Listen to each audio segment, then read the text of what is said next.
Fam, you wouldn't show up to your game unprepared, so why you still wilding out down there? That's why I had to collab with Manscaped.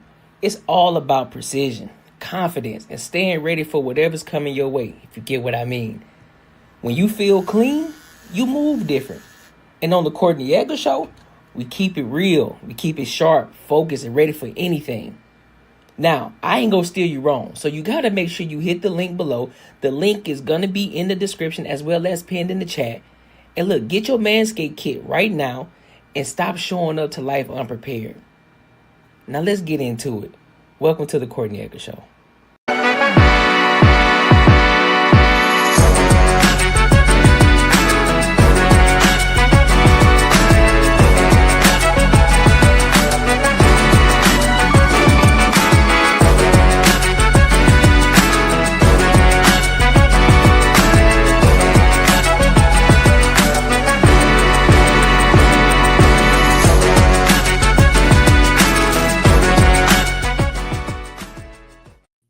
What up, world? How y'all feeling? Welcome to another show with the Banter and Barter Show. I'm your host, Courtnee Edgar. Yeah. Listen, we got the gang with us today. You know, we got Rod in this thing, we got Marcus, and we got Macaroni Tony, bro. How y'all feeling? Good, man. Ready to do this shit. I dig it. Feeling good back in town, so. He ready. He ready. he got the pony up. He ready. You ready, bro? But y'all we been going good so far. Oh yeah. That's what's up, been bro. going straight. Yeah, it's gonna be all fellas this on this live stream, bro. None, the ladies couldn't make it, so it's gonna just be the fellas this day. So you know we can go in. Yeah. All right. You feel me? So look, I'm gonna go ahead and I want to play this first video first. So apparently there's this. I wouldn't call it a thing, but I guess they're trying to make it a thing. There's this black lady. She's giving her idea on why and her reason and why she doesn't date black men. So we're gonna get into that topic and then we'll give our thoughts and opinions. All right. Let me get y'all in here too. Boom. There we go. All right, let's rock out. I don't mean to sound biased, but I don't date American black men under no circumstance. And what I noticed is when I started dressing classy, I don't attract them anyway. And I love that for me because I don't want them. I don't mean to sound biased, but so I'll let it play again so y'all can under no circumstance. And what I noticed is when I started dressing classy, I don't attract them anyway. And I love that for me because I don't want them. So what are y'all thoughts on that aspect? Yeah, I don't know, man. Yeah, she yeah, I mean, she seemed like she bougie as hell. So I don't. It's not that black men wouldn't go for her. I think the black dudes that are in her kind of rooms wouldn't fuck with her because she's so goddamn bougie. She's like one of those ones who wants you to cater your whole time towards her, or do everything that that she wants. And most dudes who make that kind of money ain't gonna do that type of shit, especially like black dudes ain't gonna do that shit. So do you think that it's not? So basically, what you're saying is not the fact that men aren't approaching her; it's the fact that they can see through the bullshit and what she's bringing, and necessarily what she's bringing to the table. Just way she dressed, and I can tell by she's in a real nice car. I'm sure she hangs around a lot of people who got money. Right. So if you got brothers and they got that type of money, I mean, they don't want a submissive woman. They're not gonna be they don't want a woman who pretty much wants to run the show. And I feel like she'll get a certain kind of man that will do that, but I don't think it's gonna be anyone with any type of status, though. To be honest with you. And so do you think that she is a chick that's a high earner herself, or she just knows where to be, the kind of place that she know where to be? I feel she's in a space where she's a high earner. I feel she's doing something where she's making real good money. That's fair. Yeah, I mean, I don't know. She a little too dolled up for me. So Say she too dolled up for you. yeah, it's like it look like if you did some AI for like a modern skinny Bratz doll or something. Yeah. Yeah, right there. Like you can literally put that freeze frame right there in a package and sell that shit on the shelves in Walmart. True. I'm cool off all that. Hey, play it one more time. Play it one more time. All right, I'll play one more time. I got you. Yeah. I don't mean to sound biased, but I don't date American black men under no circumstance. And what I noticed is when I started dressing classy, I don't attract them anyway. And I love that for me because I don't want them. Okay. All right. I got a different spin on it. She said American black men.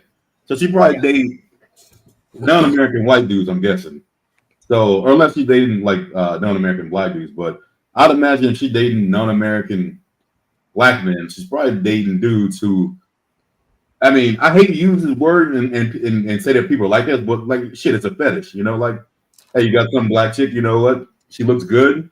Uh, I was doing this to keep her around. He'll show off to her friends, and they're like, God damn, bro, you know what I mean?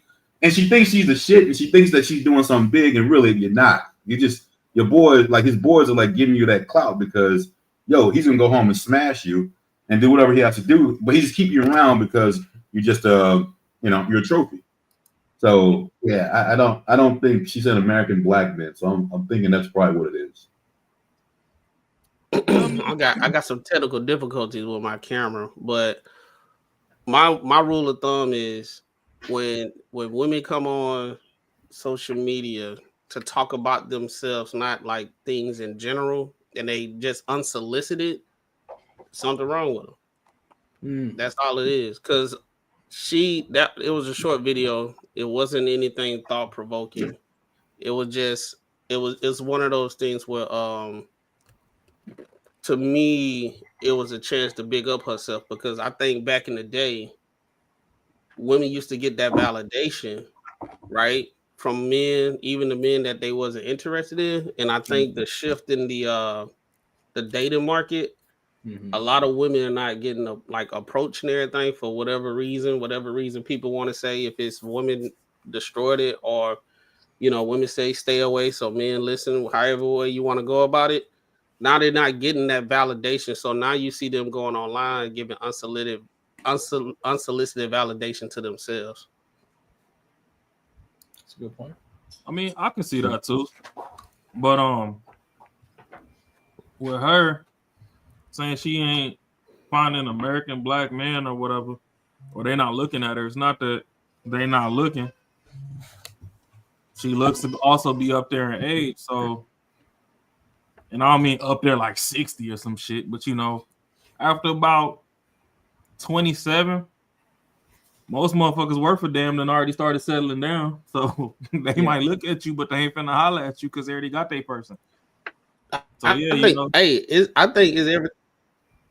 think it's everything that I said, but I think the main thing for real is I think men of means and men in general can see past all that shit.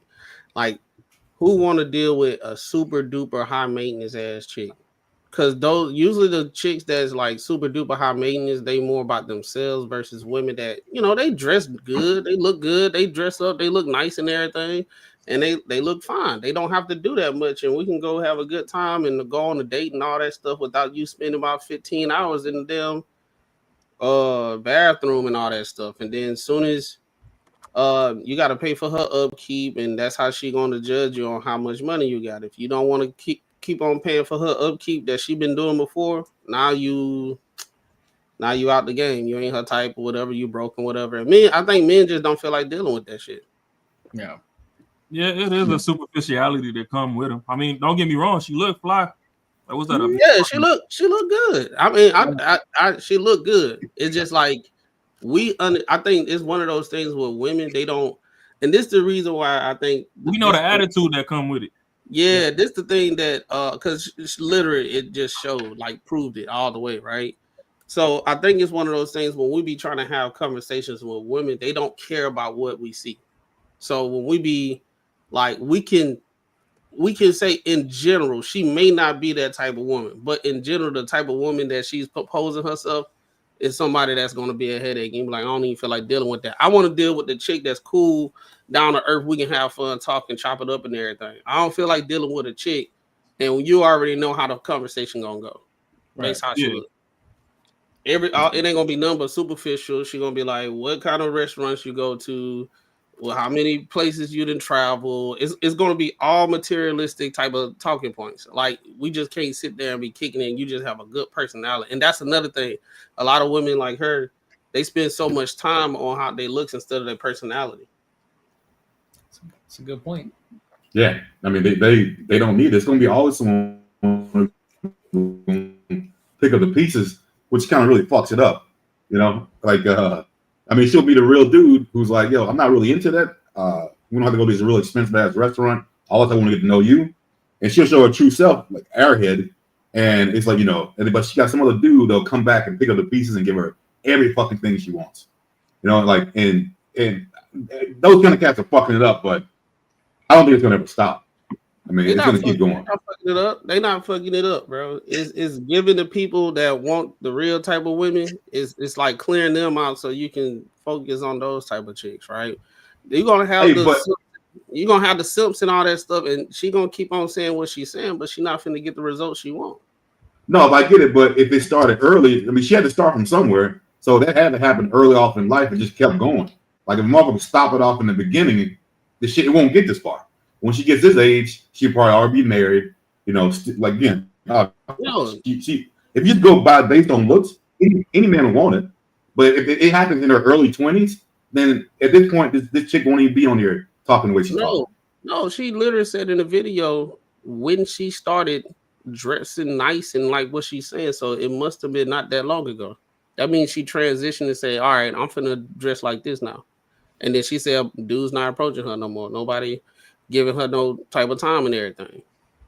Yeah, no, I get what you're saying, but it had to start somewhere. Like if it started off in the beginning to where this type of attitude going on this path wasn't the way to go. And again, just like you said, man, like with me, like chicks like this, I don't even understand why people even waste their time talking to them. I'm like, yeah, that's cool. You show your true sides.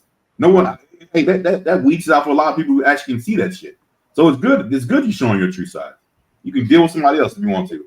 I agree with that too. But again, even when I'm talking about, I already know that shit will never change. It's always going to be the same. These chicks that will always, skate through life with not really, any sort of consequences happening for how they move through life. So it's not really anything you can change, I guess. Yeah, it ain't gonna change, but I mean, there's a lot of women out there that not superficial and everything, and I think what's going on right now, you got women that staying true to themselves and they ain't really all that superficial, and then you got the women that's either already or they're getting compromised by their peers, and that's not the people you want to be with in the first place.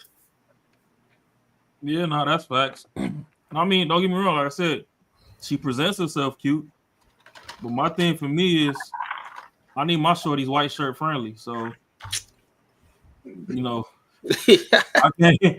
If I hug you and then a quarter of your face still on my shirt the rest of the night, I'm already I ain't finna approach you neither. So, I mean, and don't get me wrong, there's somebody for everybody. So, I hope she get her people. She gonna get a little Nigerian or Cameroonian or something. Yeah. I mean, she's done with the Americans, so somebody gonna be there for her. But we grew up around these people, so eventually we get tired of the attitude and all that shit. We burnt out on it. So somebody coming fresh over off the ship, off the plane, they don't know no better yet. So they gonna get her a little 5-year run. That's a good point, bro. That's a good point, dog. Because it's like, the people, it's like they running, right? She literally, like bro. Women are so contradiction, bro. They are walking contradiction. First, they say they can't be with no American man, but they be giving smoke to goddamn what it is, the passport bros. Oh yeah. You see how that happened, bro? It's like it's crazy because basically they running because a bunch of men, even the men that are of the caliber that they would want ain't fucking with them. So they like, you know what? I gotta go across seas for people that don't know how I am for real, for real. But you see what happened with that too, though, right? It don't last too long. They usually get divorced or some shit, and then she take and they started trying to go to the exact same places the dudes was going to. Yeah, not realizing that the dudes know how to treat people if you allow yourself to be treated, and they was still taking their little attitude and shit over there, so they wasn't getting no attention and shit in the venues that the guys was getting attention, and that's where all the smoke started. Another thing where they was like, you know, complaining like, oh, fuck these dudes, they going over there and they getting all these women for the cheap and blah blah blah. It's like, it's not even that. It's just this woman appreciates when you give her some attention and she'll cook and do whatever. You said you not finna cook it clean, so she was off with your head as is. This shorty appreciates, you know. Another okay, thing you take out the is trash every Wednesday. Now go ahead. Another thing is for people who been out the country, I don't think a lot of these women really understand how people outside the U.S. view black people in a general sense. Like, I went to Morocco, and with me, and I was in the band, and we was walking all in uniform. You had some people, it was like, oh, y'all play for basketball in their language. But it was a lot of people talking about, they was like saying gangsta, right? So whatever they saw on TV, like that for real. We was walking. He was like he can't speak no English, but he said gangsta. And, you know what I'm saying? So I was like, dang, bro. I didn't even grow up in the hood. They was just saying gangsta, California. They just started naming states. But I think that play into it too. When you think about it, like how you act when you go there, and plus they preconceived notions of like in general how black people are. Mm-hmm. That's going to be the issue. But I've seen more men go out there and just walk the streets and not acting like a certain way, and they just getting surrounded. Yeah, I think we just. I mean, they get got too, though. I ain't gonna lie. I've been seeing stories of a passport, bro. A lot of them getting got. And shit. Yeah, they do get got. A lot of them. They really ain't. I mean, they ain't everything with like that for real. Everything ain't absolute. You know what I'm saying? That's the reason why when we be having these conversations, it's like this absolutism kind of thing go on. That they got the passport, bro. You see a couple failed ones. Oh, it don't work all the way. Like, it worked, but you're gonna have some losers in every situation. It's fact. No, I agree. I agree with that. I mean, at the end of the day, I'm in the space of, listen, I'm just gonna let them rock out the way that they rock out, and then they'll figure it out on their own. Because at this point, we constantly keep telling them, listen, shorty, it ain't the fact that men don't want to date, black men don't want to date black women. It's the fact of your behavior. That's all it is. The reason why a girl that's a 4, that's a white girl, can get a black guy is simply because of how she behaves and how she acts. I want to, but again, most black men date black women, so I want to make sure that narrative is out there too. Most black men date black women. We understand that, and a lot of those black women, the reason they do get married because they do know how to behave. They do know how to operate in a relationship. They do know how to operate in the marriage. They do understand that they are not the leader in the relationship. They understand that they're a helpmeet in a relationship. And a lot of these women, they get that shit misconstrued. They think that, well, I'm sassy and you got to take me as I am. No, I'm not going to take you as you are. So now you can call me insecure or I ain't a man. No, I'm not going to deal with it because of the fact I got other shit I got to deal with. And the last thing I want to have to handle is you or deal with you and your attitude. We're not doing that. And then I ain't got enough bandwidth for that shit. So oh, my bad. Go ahead. No, you good. Go ahead. I said, then they say dumb stuff like your mama black, your sister black, and this, that, and the third, but they never ask what was the character of your mama. Maybe that's what I'm getting away from. Not even that. I don't tell them this. Why I don't want to date my mama or my sister. Exactly. And that's my mama and my sister. So yeah, it's gonna be different. Yeah, I will of course. Now, not to go down to your point is, first of all, I don't want to date my mom or my sister because that'd be fucking retarded. That'd be crazy, right? But also, considering the fact of, did you ever ask, how does my mom behave? Why do I want a woman like this? Maybe it's because of what I saw in my parents' relationship. How do you know? You never asked, but you're so quick to throw sign language. You're so quick to throw ad hominem attacks because you got triggered because of something that a man said to you. Now that hit dog didn't holler. At this point, you're probably screaming now. Now you upset. So now you're trying to throw every ad hominem attack that you possibly can to try to bring him down when he's just actually trying to help you out so you can get the best result. That's the crazy part. The real problem is, and I saw this on Ask the Brother podcast. Shout out to him. And he gave me a new kind of perspective on women. And then once he said it, I said, I've seen that so many times.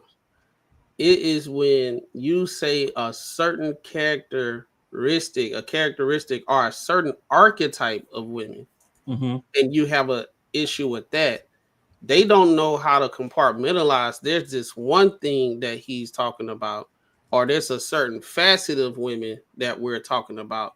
They apply to all. Yep.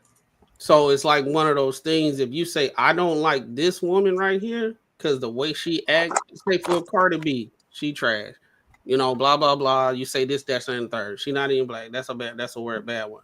Let's say Suki Hana. Like, okay, definitely wouldn't deal with her. She trash, blah blah, this, that, and third. Right? Now we hate all black women, right? Not the one that's acting crazy and saying all this stuff and this, that, and the third and be a bad representative if she was on my arm. No, she's a black woman, so you gotta accept all black women. You gotta understand her story. Right, because there's a reason why she acting the way she is. But let a man turn around and he be a Future or somebody and he cheating on Cardi B and blah blah blah. They don't say, hey, what about his upbringing? Oh, facts. They don't bring none of that. They don't bring. He's just a freaking monster.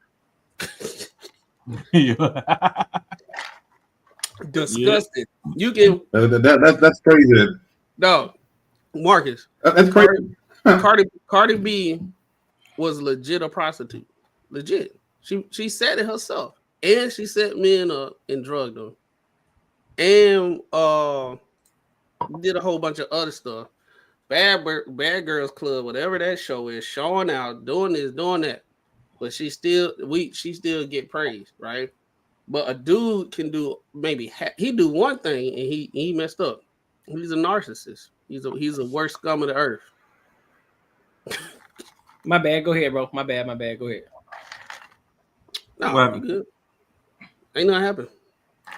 Yeah, ain't nothing happening now, yeah. Oh, you can't hear shit? No, you was playing something? Well, I thought it was playing. I thought y'all can hear. My bad. Go ahead. Oh yeah, no. We good over here. We good money over here.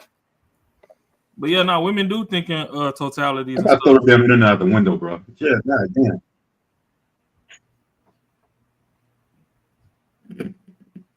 What happened? Can you hear me? No, we said. I know what you said. What you say?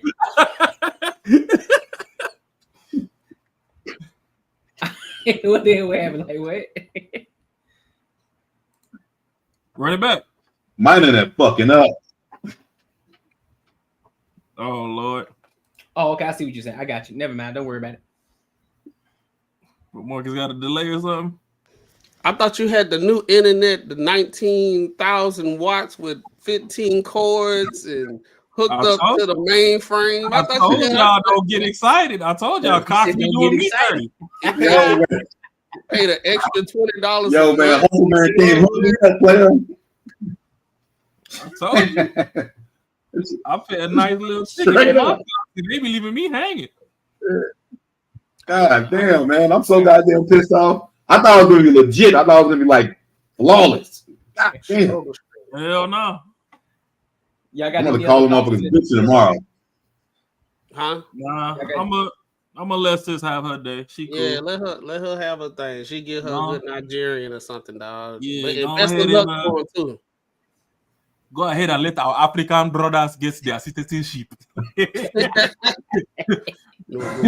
Our brother wants a green card and she can do that for them. You gonna get Black Beach. Get her scammer. But pay for gas with a hotel key. Hey, us niggas from the soil, we're over it. Oh shit. Listen, make sure y'all like, comment, and subscribe for the algorithm, and make sure I hit the bell notification, man.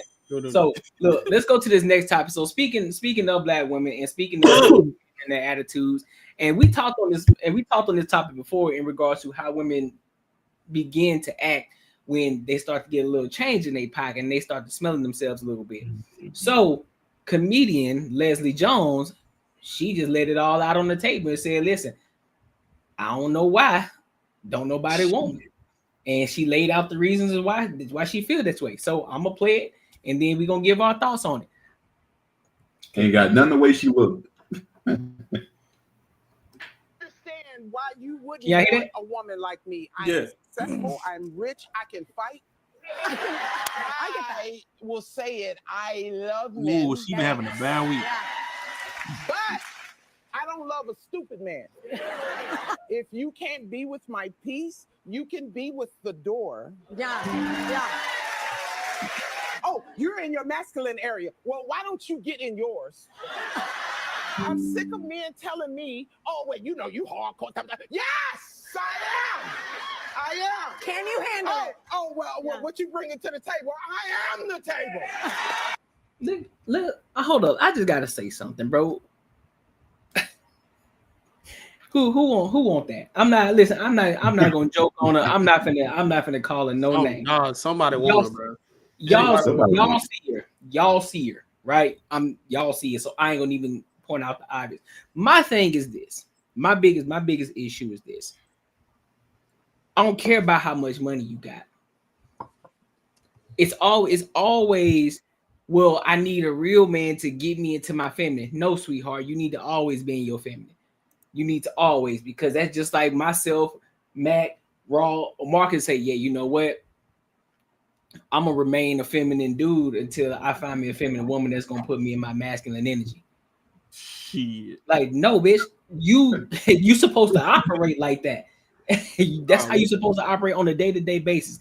You are in control of your life. Are you in control of your life or not? Because what it seems like to me is that your life is based, the way that you move is dependent on somebody else's behavior instead of your own.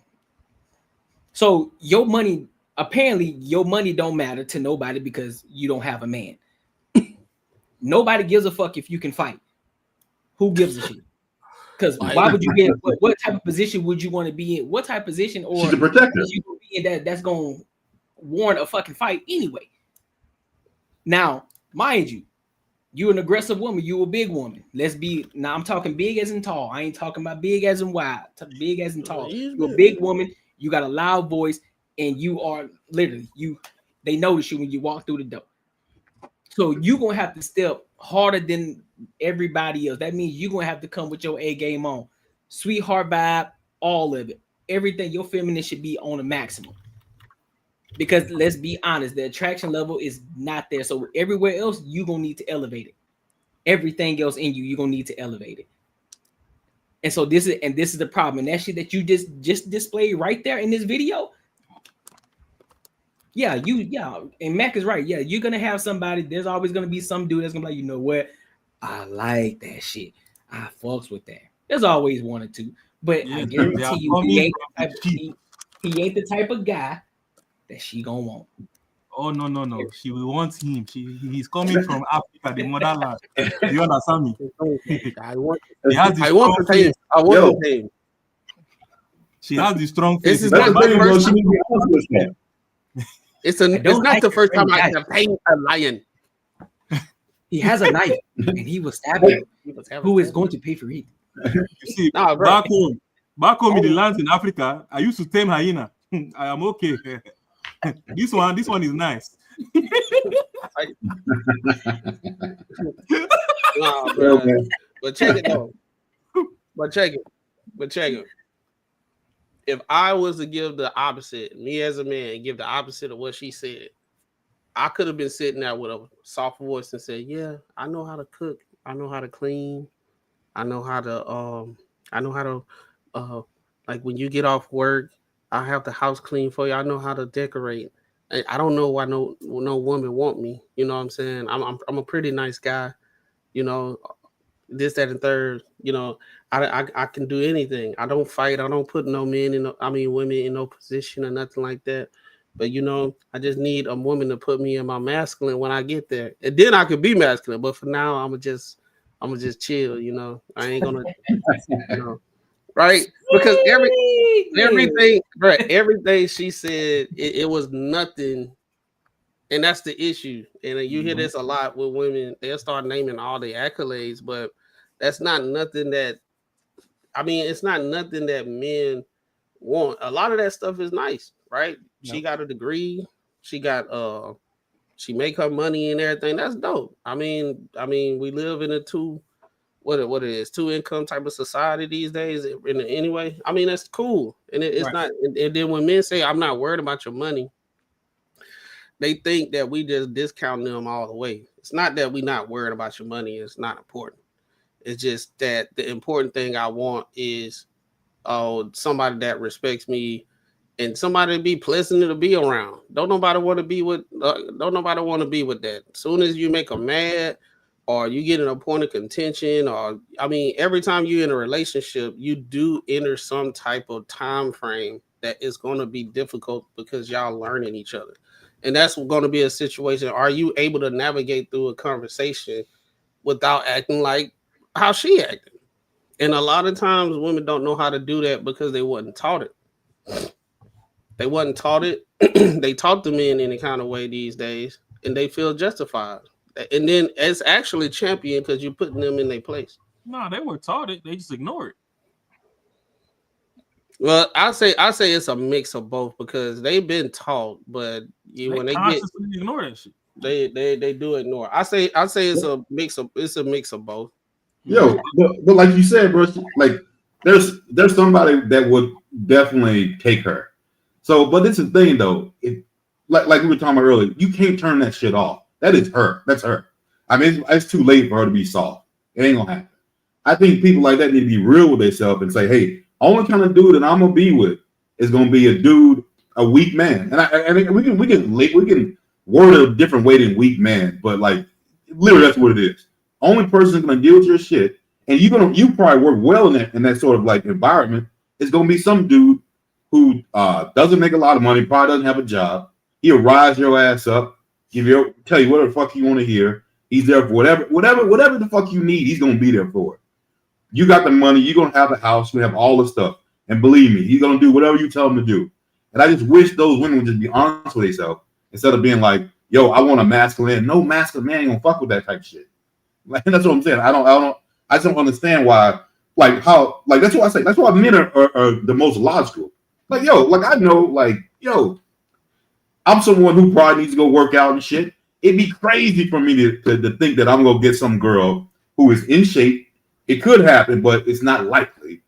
Is in shape and fucking, like on top of her shit. I might find some girl in shape, but she be batshit crazy or something gonna be wrong. You know what? It ain't gonna be all there. You know what I'm saying? It ain't gonna be the whole package. You gotta do the right shit. You gotta fit that mold to get what you're looking for. And for some reason, for women, they just feel that they just gotta be there and that's it. It don't fucking matter. Because they got a lens. That's what they've been told their entire life. That was society been telling them. How you gonna tell them any different? They was told they gonna get everything acting the way they act. And if you live in a life, that's like you right now, right? How you was raised and how the world treated you and everything. The world treated you saying that everything ain't fair. When you come into difficulty, it's fight or flight for yourself. Don't nobody care about you. You experience that. So when you go into the real world, you go into the dating scene, you understand if a chick say, like me, I'm 5'7.5", but I round up, goddamn, I'm 7. I'm 5'8". But I can listen to women and say I don't want no short guy and not feel no way, right? Yeah. Because I've been in situations where girls say, hey, I would talk to you, but you kind of too short for me. All right, cool. First time it happened, like damn. But after it happened enough times, and okay, it still worked some other times. Okay, I'm good. Yeah. The thing about women, they not put in those situations. So how can you change their mindset until they can't get everything? Right. Right? Why? Right. How can you turn that lens off to say they can't have anything? Right? You can't Yeah. because that's their lived experiences, and then that's what's been indoctrinated into society right now for women that they can do anything. You can wait till later and get the kids and everything, matriculate. Like even if the stuff don't is like even if the stuff don't make sense, go to school, go to college, make $200,000, shit on men, and then when you get married, don't pay no bills and don't work no more and have kids, and you can be all right. You can have kids at 40. Right? That's what they are told. And then when they see examples of it, they be like, see, it's possible. Men Yeah. look at probability, women look at possibility. They like, see, I'm about to defeat the odds. So that's what's going on a lot of times. Is their worldview is shaped based off their lived experience. And if they lived experiences, all these men trying to talk to her and society telling them you can have everything, you can't tell them shit. The only women that probably can actually comprehend the things that men say are the women that was raised in around their dad, and they was raised around a lot of male figures like their brothers and shit, because they see their brothers go through the dumb shit that they go through with a lot of women these days. So they are the ones that can be like, damn, that's messed up. I'll fight somebody for my brother. You know, they the ones that understand. The women that's around women all the time, they can't even fathom it. That's the reason why when we be having these conversations on here, it's really one-sided and it's all about the women all the time. Yeah. Yeah, no, that's right. It is. But what's the deal with a girl like this, like her? She makes money, and then they get into this mindset that they think like just because they make money, that goddamn pretty much that means they're the smartest. That means they know the best. That means you can't tell them shit. And just because they make that type of money, you should look at them that way. Like you should look at them that way. Like I feel like they think that men that have money are like damn near like dictators. Like yo, like I don't give a fuck. It's my way or the goddamn highway. And just I'm gonna tell you to do some shit just because I'm gonna tell you to do shit. It don't have to make no sense just because I'm telling you to do it. Like that's kind of how they roll. They roll like it's kind of the logic is the same, but it's amplified because they actually doing the things that society said that's what you're supposed to be and what you're supposed to be. When you get to that money, can't nobody tell you nothing. That's like you trying to figure out why you can't understand somebody of her caliber that's went through everything that she went through. She should have built some callous. That's like going to somebody that's got a master's in finance, and then you got somebody. Oh well, that's like you've got somebody that got a master's in finance and saying why can't they understand business? They was in the same school, they were still in the college of business. Why they can't understand the business sense, right? Why they ain't got no business sense? Mm-hmm. Because they've been on that same track their entire life. That's all they know. That's the reason why they lens. That's all they freaking know. They've been told get to the bag, get to the money, do better than men. So now when they there. The rhetoric, that's what she said. They've been saying the same rhetoric. She got money. She said she described everything what she want her man to be, but she is the man that she want to be. She ain't say nothing nice about her character. No, she said nothing what she bring to a relationship. And then just like Courtney said, she said I can fight. That means you got a proclivity to get it up there all the time, and I don't feel like doing that shit. Exactly. Like I'll never date a woman that say, I know how to fight. That means you be fighting. That means you be fighting, bro. Like I ain't you be fighting. And look, you the problem. All I know is she been having a bad month because the one thing I hate about Twitter sometimes is they ain't got no handlebars. Oh yeah. Her news leaked, and I seen them news, and she's still firm. She's still super firm at her old age, so can't nobody make her soft. Yeah, that's true. That's true. So, like you said, she gonna body slam something because things sit up there like she had surgery. Yeah. How did it get leaked? Hey man, I don't know. It's 2025. She got some Bucky naked pictures out there. Hey. They on Twitter if you dig deep enough. Nah, I'm good, man. I happen to just be scrolling and that shit got plastered on my shit, and I was like, "Whoa!" wait a minute now, hold on now. It was like Hollywood's newest victim. Shit, no, they can keep that one. Yeah, Yeah. hey, Fritto, hey, these things like that will be like you think like an OnlyFans model thinks she got something in common like Bill Gates and shit. Like they can have a conversation. It was funny though, because in the comments they was roasting all her pictures. I felt bad for her. Then they was on her head like that. Yeah, yeah. Lord. But you know, we also in the BBL era and stuff. So when you see something natural too, you know. But yeah, that was on her head.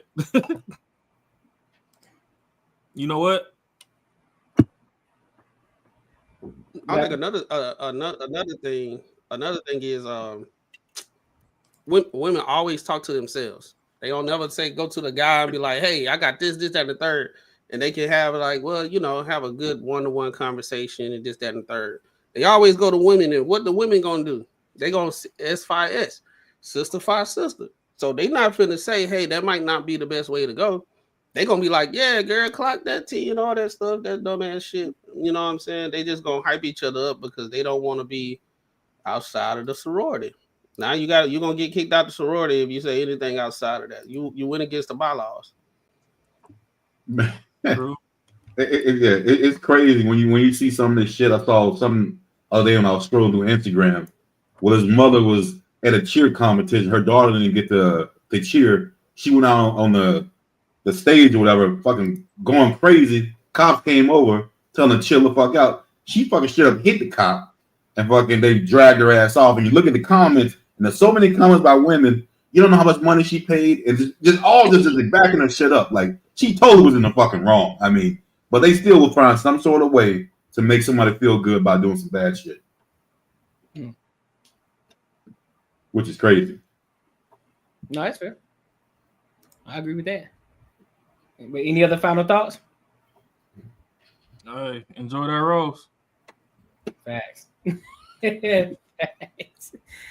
All right, make sure y'all like, comment, and subscribe for the algorithm, and make sure you hit. And what's her name again? Leslie Jones. Are you trying to find it?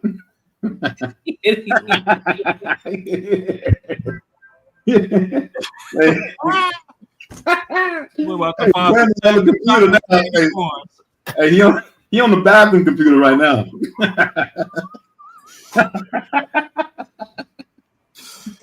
Yo.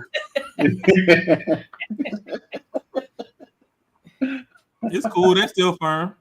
They don't slap on her thigh when she stand up. Oh, shit. You're gonna open that picture up and say,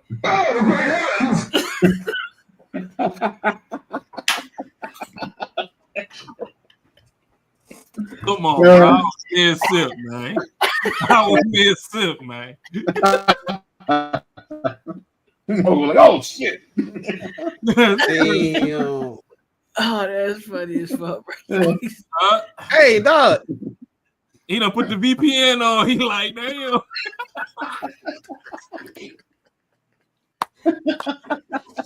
Ah! Oh shit.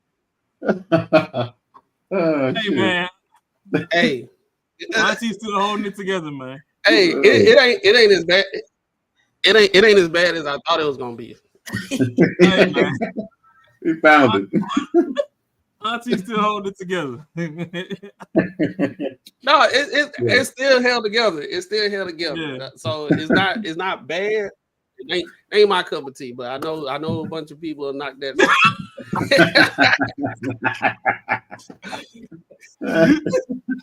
Oh shit. Hey, look.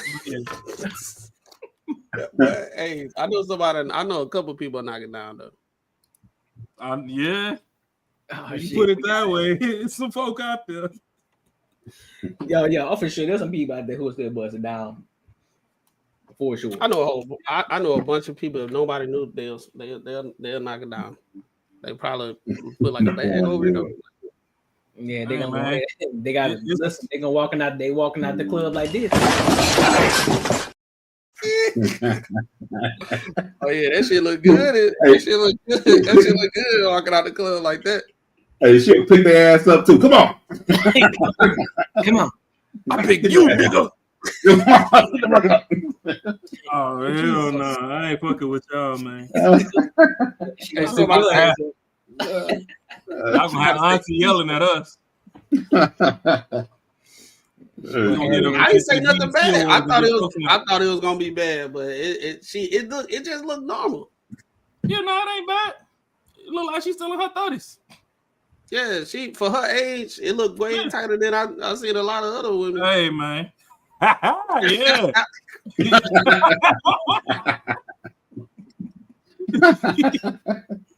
Oh shit. Hey, Courtney, did you see it? Nah, He ain't got his VPN set up. nah, you dumb, bro. You dumb.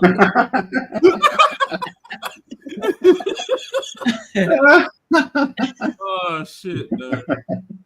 Man, listen, bro. Listen, bro. Y'all ready to move on to the next topic? Hey, we can move, bro. I got hacked. Like that wasn't me. It wasn't me. It was the one-armed man. It was the one-armed man. All right, so let's move. Let's go ahead and pivot over, bro. Let's move over to these, these reparations. You know what I'm saying? Lord. Let's move over to reparations. We can say where we at. So there's this woman. She's saying that, listen, we ain't worried about nobody else. We're not taking care of nobody else's responsibilities until we get our reparations. This is coming out of the horse's mouth, right? And then I'm gonna play a second video. Oh no! Then I'm gonna play a second video in regards to this young fella. Roland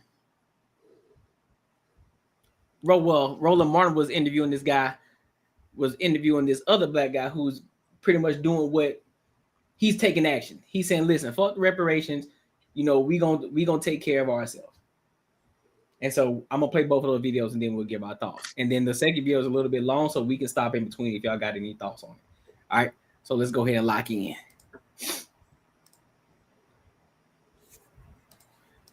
Until I get my reparations, I'm done caring about anybody else's issues, y'all. Like, I'm sorry, I don't care about nothing anybody else got going on because y'all don't care about me getting reparations, so why the fuck should I give a fuck about y'all problems?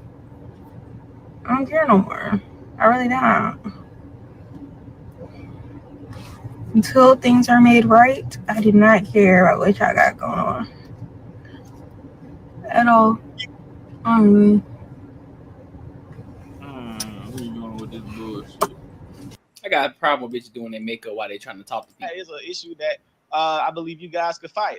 But that again, voting is not my issue to fight. I believe. So what's your issue to fight? My issue, I fight for young black men before they die. And that's what I do in my organization. I do teach them to vote, but I don't tell them that voting is going to be the be all end all. No one says the be all the end all, but it's a part of it. But you guys promote voting like it's just going to change like the systemic outlook of the black community. That's not where it's at. We have to get out and go do for self in our own communities. So so define do for self.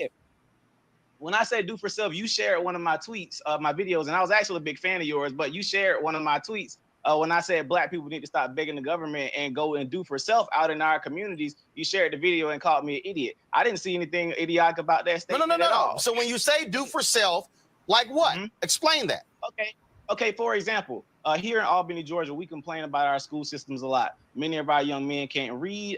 They have very horrible literacy rates. We don't have any rehab programs here for juvenile offenders. What I decided to do, I started a program 2 years ago, decided to do for self. And I started taking children into my home. I started taking custody of kids from juvenile court, and I started molding them and training them and teaching them skilled trades, etc. Now I'm 21 years old. I just purchased a school here in Albany, Georgia, to combat us being in the government-funded schools that are not teaching our children what they need to learn. So he successfully got a school before Dr. Umar. Yeah, that shit's still under contract. Still under construction. My air started twitching. My fault. We can run it. I was just like, hold on. Yeah, he come out. I beg your pardon. So that's what I mean by do for self, simply getting up and going out and do it. So I beat the stereotype that I'm young, black, in America, and I can't do anything because somebody's holding me down. Absolutely not. So a question. Teenagers went and go ahead. Me and some teenagers went and bought a school, and we just bought a school bus simply from going out and doing work. We decided to go fix our own communities. I'm not expecting anything from no politician. I'm not expecting nothing from Donald Trump, Joe Biden, or nobody. We're gonna go do it for ourselves, and that's what I believe we need to be doing. I can vote, sure, but nothing's gonna change in our community. So you went to the juvenile court system. Is that not government? Absolutely. So when you say purchased a school, and this school is going to be what? Private school, charter school? What kind of school is it going to be? No, it will be independently owned. This will not be funded by the government. No, that's why I asked you. So it's going to be a private school. Yeah, absolutely. It'll be a boarding school. A boarding school. And then for the folks to be able to afford to send their kids to the boarding school, what kind of mechanisms are they using in Georgia? Their own funds? Are they using school vouchers? What are they using? I can't hear you. Say that again for me. I said, what mechanism are they using to send their kids there to pay for the school? Their own money, or are they utilizing vouchers from the Georgia government? Absolutely. So for our school, we're financed completely by donors. We have many donors that have given yearly endowments to our school that will be able to pay for these students to come to our school for free. Many people believe in our mission, and we're making sure that young black men, where we live, where we don't have any rehab programs for juvenile offenders to even get out of jail and stay out of jail, we have people that believe in our mission that are trying to send children to the Extra Boys for free. We have many people that are trying to send kids to this boarding school to be able to take care of themselves. That's what I mean by doing for self. We got to simply get up and do it. So you don't believe that government policymakers play any role whatsoever in being able to impact the lives of black boys and others in Georgia? If we take them out of that government system, we don't have to worry about that. I keep saying, how is that? So no, hold on. So here's the question. Hold up. Here's the question. How do you remove someone out of a government system when we all live in government systems? Okay, being literal, absolutely, we all live in a government system. Absolutely. However, you can do things to remove most government from your life. How? As far as trying to get yourself out of food stamps, How? trying to get yourself out of welfare. You got to go work. You got to get jobs. You got to get out here and go and do it. So hold up. So I'm just curious. So if somebody doesn't have a job, are they not applying to government for unemployment benefits or insurance? Absolutely. So how can that person remove themselves out of government when that's what government provides? Absolutely. Well, my thing is trying to make sure you're not allowing the government to finance your whole entire life. As long as you're giving somebody the right to feed you, you're giving them the right to starve you as well. People are living their whole lives off the government systems. It was the day the government decide, well, we're gonna cut food stamps, we're gonna cut this and cut that. What we gonna do? We have people out here living off those systems. So I believe we in teaching our people how to go survive without the government. That's my biggest thing. But again, though, you keep saying I'm trying to understand. You keep saying how to survive without the government. You act as if a young black boy who comes into your program will not interface with government in any way. They will interface with government still driving down the street. They will interface with government trying to get a driver's license. They will interface with government trying to get a voter ID. They will interface with government trying to apply for financial aid to go to college. So they're going to interface with government in many ways. The point I'm saying is, doesn't it make sense that black folks should be engaged in a political process to where we are impacting policy that also impacts us? Hey, hold on real quick. So I just gotta say so we can go on. So, like this is someone I'm pretty sure this dude is very educated, probably got like 8 masters and all this shit. But this is what gets me about having conversation like this. It's like it's not common sense, and it's just like I want to get you a get you moment. I'm gonna focus on what the fuck you said. You said no government. I'll keep pointing out every goddamn thing that has to do with the government, and he has to know what the fuck he's talking about. He doesn't mean like if you lose your job, of course you're gonna collect your benefits from the job you had from the government for your unemployment, but you're not gonna base it on that the whole time. You're gonna keep looking for another fucking job. Like this is it's fucking stupid. But that's what I have to say about that dude. Now you spot on with that. You spot on with that. I only believe that we should breed politicians in our community that we raise ourselves. People that are funded by white Democrats, white Republicans alike. If you were funded by anybody white, I don't believe you have the best interest of our community at all. I don't care who you are. I don't agree with you on that Would one, you be big Raphael dog. Warnock, John Ossoff, Kelly I don't agree Loeffler, with or what's his name? The other guy that was running. I don't care who you are. You don't have the best interest of Black community at heart because we are not funding their campaigns fully. I believe that we have to raise our own politicians, which is what we're trying to do in our program. We are going to put them in government. Some of them want to go run for positions, but we know we bred them in our communities. But what? Hold on. See, not nothing white Democrats that came and gave us and spent millions of dollars on all these ads and got folks all riled up about these guys for you to come keep Black people remain a Democrat party and the Republican Party side chick. They only come to the Black community when they want our vote to get off and then disappear. We don't never see them again. But here's the thing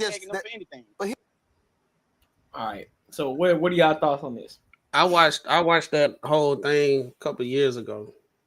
I used to watch Roland Martin all the time before I started having my whole mind shift on like stepping back, stepping away from Democrat, and just being independent. This is like the prime example where you have the Black elitists that be with the Democrats, because not one time that man congratulated him on doing all the outstanding things he was doing within the Black community. Only thing he wanted to do was disapprove him for people to keep on voting and stay as a Black elitist. Because you got to think about it. If Roland Martin started telling people to go do for self, how he gonna make money? Yep. How is he gonna how he gonna go turn around and tell all the people that keep fear mongering them and keeping them Democrat, Republicans bad, Democrat good? If he can't do those talking points no more because he teaching people how to do for self and everything, how he gonna make money? How he gonna keep his platform? That's all this is right here, because you got a young Black dude. He gonna have to be. He gonna have to pull a Stephen A. Smith. He gonna have to go all the way over to the right. You gotta go all the way. And Stephen A. He's trying not to go all the way, but it's getting to a point is he getting forced into it. So it's like this whole time he was trying to, like what he was saying, and the whole time he was being disingenuous. He is an educated man. Yeah. He used to work in the news station. I forgot what it was. I think he went to either Howard or Morehouse. So he is educated. So he's being intellectually disingenuous because he understand that young man was saying, he was saying, get out of the government as much as possible. We live in the United States. He said, don't be the person that's on all government that's controlling your life. And the ironic thing, what he said within this situation is, we don't want people to get stuck on Snap and everything and then when they decide not to give it no more, like, oh, what we gonna do? What we've been seeing this whole goddamn time. People losing their damn mind and saying they finna go in the store and steal if they keep the Snap away and everything and all that type of stuff. So the man literally saying how to do for self, he's raising young men to be men. Well, all these people talking about these men ain't being men no more. He's doing all that. But he was like, oh shit, we gotta kind of condemn him so everybody look at him. So don't go do for yourself. Keep on voting. Don't stay at the house and keep on voting. Don't go out and do shit. Don't go out and do shit. Get your government assistance, but don't stay on it forever. Do what you got to do to get up out of it, and then go. And then when Snap happened, they talking about the shutdown and all that stuff. That shit ain't really affecting you to that degree. Like I was still eating wings and shit when all this shit was going on. You ain't lying. Eating good. I was waiting on that beef to go on sale. Yeah, but I don't listen to Roland Martin no more. I don't listen to him. I don't listen to D.L. Hughley. I don't listen to a lot of people like I used to because I don't listen to nobody who initials DL. Like Ricky Smiley. Once I put in my mind that if somebody is too much on one side and they can't never give any compliment or any kind of like flowers to the other side on sometimes on things, right? I can't listen to them because I'm not going to learn nothing. I'm going to stay stupid. Yeah. No, that's facts. That's, yeah. It's crazy. Hey, one thing I want to ask y'all: what y'all think this narrative is like? When we say about going about the voting, that white people aren't for us. Like they just want our vote and it'll be done. And why I say that is, if we're in the same position, wouldn't we do the same shit? Like I would say, bro, objectively speaking, yeah, there are some that don't have our best interests at heart. I do I'm not crazy, right? But on the flip side of that, there's two sides to a coin. But then there are also others who do want to see the best for, everybody in America. But see, a narrative that's always drawn is, what are y'all doing for the community, as if we aren't living in as if we aren't living in America? Like, what are we doing? Like, what are we doing for us? What are we doing for the Black American people? Like, no, what are you doing for America? Yeah. Because America is encompassing of everybody. It's a boiling pot. Yeah, it's not black or white. It's everybody. Many different races are here. Many people are thriving over here. Many people are poor over here, and many people are not thriving. So we can talk about what the system is doing, what the system is not doing, et cetera, et cetera. But at the end of the day, I'm with Buddy here. Like, listen, bro, we got to fend for ourselves. If you want to make change, you got to do it on your own. You can't depend on nobody else. See, the thing is, people don't put the right wording behind the context when they speak. Mm-hmm. So when they say that the white people are trying to get your vote, but they ain't trying to do nothing, they were talking about the Democrats, and that stemmed from way back with Malcolm X and MLK. Of which till date you can see that the Democrats, when it's time to run for office, they're gonna come through the hood, they're gonna play all the latest rappers, they're gonna do the turkey drives and all that. But as soon as they get put in position, you don't get no motherfucking turkey drive no more. They pulling back through your hood in the Bentley Bentayga with the windows rolled up, talking about, how you living. Thanks for voting for me. How you living? Is the block cheap yet? Can we buy it from you? Let me know when it's for sale. All right, we be back next week type shit. So that's where that stems from. Yeah, it's people on both sides that will help, and that's my whole thing with right now. Trump made it to president on the Republican side, but back in the day, if you paid attention, I never really fully paid attention, but I know that he was aligned with Democrats. Yep. Back in the day, he put money behind a black dude to try and win presidency. Trump said back in the day, all this rainbow shit came out. That's when Trump was like, "Hey, I ain't rocking with that shit."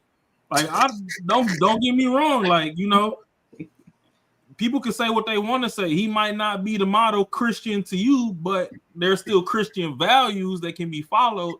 That at the end of the day, I don't care if you a nun or a prostitute. If you pray, you still pray. So. People live how they live, but at the end of the day, do you honor the Most High to whatever degree you know how to do it? So, yeah, y'all could come over here with y'all 34 felonies and whoop-de-whoop-de-whoop and all this, but the man is still successful. Your daddy got 2, and that nigga ain't been shit since.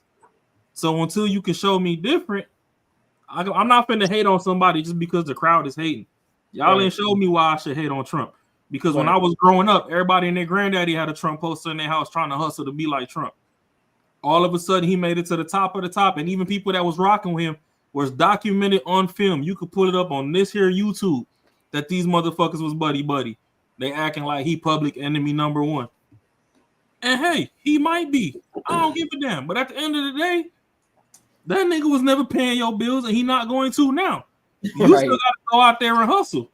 So if he is creating a scam economy or whatever kind of economy you want, you better find your niche for these fucking 4 years and get you a bag and figure it out when the next person get in there. Thanks. Because all y'all finna do is vote with y'all fucking emotions, and y'all gonna fuck it up all over again. Y'all tried to vote for people talking about they black, but then y'all be talking about tethers. Last time I checked, the 2 brown ass motherfuckers that y'all tried to vote for, one was actually a president and one never made it. Them motherfuckers wasn't born here. Mm-hmm. So where was the tether talk then? When Jeezy was out here talking about my president is black, nigga, where? My Lambo blue. Yeah, but nigga, where? Yeah. Because he wasn't born over here. That nigga was imported. Where was the situation? Where was Obama when he came to us and said we was misogynists for not voting for Kamala, but at the same time there was a black there was an actual black woman running in I think Virginia or something like that. Oh, recently, yeah. And he endorsed the white lady instead of the black lady. And the funny thing is, the lady that was running in Virginia is actually Jamaican. Kamala not Jamaican. Yeah, so that's crazy. You know, that was all Michelle though for Kamala. Yeah, I think this white situation, honestly, like what Ross said. What's the dude that created Boondocks? What's his name? I forgot his name. Oh, there's a white dude that created that? I didn't even know that. No. He said something back in the day, like 20 years ago, and now it's 20 years later. It was like white people don't give a fuck about us. Our moral currency is up. We used to have more currency back in the day because of how we was fighting for Jim Crow. We were fighting in Jim Crow and all that stuff. We had respect amongst a good amount of white folks and everything because the way we carried ourselves. They used to hate us or whatever, this, that, and third. But the way we overcame it and came through, we had some type of moral currency. But now we acting like fools and all that type of shit. They don't care. That's the whole, like, that white people, they don't care. It's not that they don't like us or don't want and hate us. They don't care. Why? Why should they? We doing shit. We doing shit to ourselves. I'm not even talking about, you know, the crime and all that type of stuff. I'm talking about us going on platforms on a day-to-day basis, not having intellectual conversation on how to bridge the gap to young folks, how to build a community and everything. All we doing is stunting, talking shit, and we doing the work for us. That's why they got the joke on TikTok. The FBI doing work today, boy. Every time we see something, they be like, the FBI doing work for that, because they ain't gotta do nothing. They don't care. Them people, them Democrats up there, I ain't see AOCs do shit. I ain't see Chuck Schumer do shit. I ain't see Nancy Pelosi do shit. Only thing, and even Jasmine Crockett ass, all they do is say racism, Republican. I have not heard anything they were trying to pass except abortion and immigration, illegal immigration. That's it. I ain't heard no infrastructure. I ain't heard no trying to get the water in Flint good. I ain't heard nothing about inner city crime and shit. And even when Trump was trying to fix it, they was like, nah, y'all, we gonna get up out of here. We don't need that, even though there's some shit going on in here. You know that they're not gonna fix that Flint water till we get like 15 superheroes from Flint. Oh yeah. Let's get like 10 LeBrons from Flint on some Monster Jam shit because that water just turned them up. That's when they gonna go fix that shit. We gotta go fix that over there. You gotta go fix that. Hold on. They're like, this City Punch over here creating superheroes. We gotta go fix that. City Punch stars over this bitch. Nah, fam. And then that shit with the whole Obamacare, I had to do a deep dive in it and shit. And I was like, wow. Like, they was pushing Obamacare, and I was like, damn. I went and read it, and then I heard some videos of other people who really dissected it and shit. We still paying for it. We still paying for it. The premiums went down, but because the shit was fucking up so bad, the tax money was going directly to insurance companies to come up with the other half or whatever the difference was between the premium that we was actually paying that would seem lower to us. Our tax dollar was going in to make up the difference. Yeah. That's what Obamacare is. Bro, so we still paying for it. But what happened was the Democrats actually put a deadline on it, which just so happened to be around the time when they have to actually vote on the government shutdown. And that's one of the things that they had within the government shutdown that the Republicans they said they weren't fucking with. But no, so that's what I was finna get into is us as citizens, we damn near fucking adopted at this point. We like stepkids. Don't nobody give a fuck about us. Because this is why back in the day, I forgot who the fuck said it. Might have been George Washington or whatever, where it's like, you know, the two-party system would never work. And here we are. Fast forward 100-something years, we have had two main parties. and can't nobody get right, and it's at the detriment of the citizens. Because it's like, okay, everybody's sitting up there blaming Trump. I don't give a fuck. The nigga finna be there for 4 years. What about the motherfuckers behind the scenes that have been there for 30, 40 years? They the ones on the ego trip and was like, oh, well, shit, our name ain't out there, so we gonna just keep holding down the fort. You know, stall them out, Debo. And you want to know how it's Trump that's gonna look bad. And you want to know how ill-informed we are? We was praising old buddy for big pharma and the insurance and all that type of stuff going on for him being unalive, right? That dude that went to jail because he unalived that dude from big pharma and whatever, and that because they was hiking up the insurance and everything. Oh right? Yeah, right. We were championing that. When I say we, I say us as Americans or whatever. We championed that, and he was being unalive. But kind of find out the premiums that you was paying that was actually lower under Obamacare, we still was paying the difference for it. So we championed something that we was going for. Man, bro, come on, and man. We didn't even know. Listen here, man. The economy fucked up since Bill Clinton when he sold all the jobs overseas. The nigga barely said sorry about the shit when Hillary was trying to run for president. That boy went home and started playing the saxophone. He was like, well, I'm out this bitch. He was over there. He sold the country off. He got head under the table while doing it. His wife still staying with him. And then he was like, oh, I guess wifey said she want to run for the leadership now. So, yeah, I know I fucked y'all up, but my bad. Please vote for her. Like, come on, dog. So, look, I forgot to say, another reason why Democrats kept saying no is because if Obamacare, if it didn't get reinstated, premiums was going to skyrocket in a front end, right? So two things was going to come from it. They was going to blame Trump and say, he took off Obamacare, and that's the reason why it skyrocketed, because they don't. We as people that's not informed don't understand that our tax dollar was going to make up the difference, going directly to the insurance companies. But what shot them in the foot back in the day, or with Obamacare, they were trying to create this universal health system, right? That everything, like, it'll be one system, right? But what happened with AOC and all these other people, they started trying to make this independent health system shit. I can't remember what it was. So since they didn't campaign on that, they can't really blame Trump on it going skyrocketing, because they already got a new agenda. So that's what all that shit was. That's one of the things. The immigration shit, that's another thing. Back to the video. Roland Martin, he was so trash for treating that young man like that, and that's the reason why these young men are not talking to the OGs no more. Because we like, all y'all do is fight. Vote. Vote. And then you got somebody really with the blueprint to be like, hey man, if you come over here, we're gonna teach you the game and you're gonna be successful. We already got the school, you're gonna get everything you need, you're gonna be set up. Nah, hey young man, don't come over. You gotta come over here and vote. You gotta vote, man.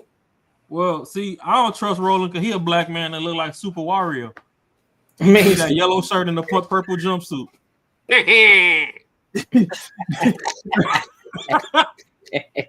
And this other dude, I don't know yet. I'm still trying to vet him out, but his face ain't symmetrical, so I don't know if I should trust him or not. Nah, he good. He's still doing his thing in big ways. Was he doing some video showing them how to change the oil in their car and all that shit like that? And that same guy? Yeah. He's showing how to change oil, do all that stuff and all that stuff. But that's the reason why dudes are we like a lot of younger guys are navigating away from the OGs because we seeing they messing not working. And Roland Martin and all they do is sit there and complain and say racism. Okay, I heard that. What's next? You gonna complain? What's next? Like, okay, I get it, but I'm still fucked up right now. What we gonna do? Oh, buddy. Now the thing what he could have did was brought both of them methods together, because we can have our group economics. One people they teaching how to do the hard skill labor and all that type of stuff and do for self and everything, but at the same implementing the same time to navigate the from voting, whatever you want to do. But I mean, you can't change old people mind sometimes. Yeah, but it's even then. The more I research Black Wall Street, the more they keep telling me that the only reason that shit fucking existed was because segregation. Niggas couldn't spend their money across the street. That's why motherfuckers was great.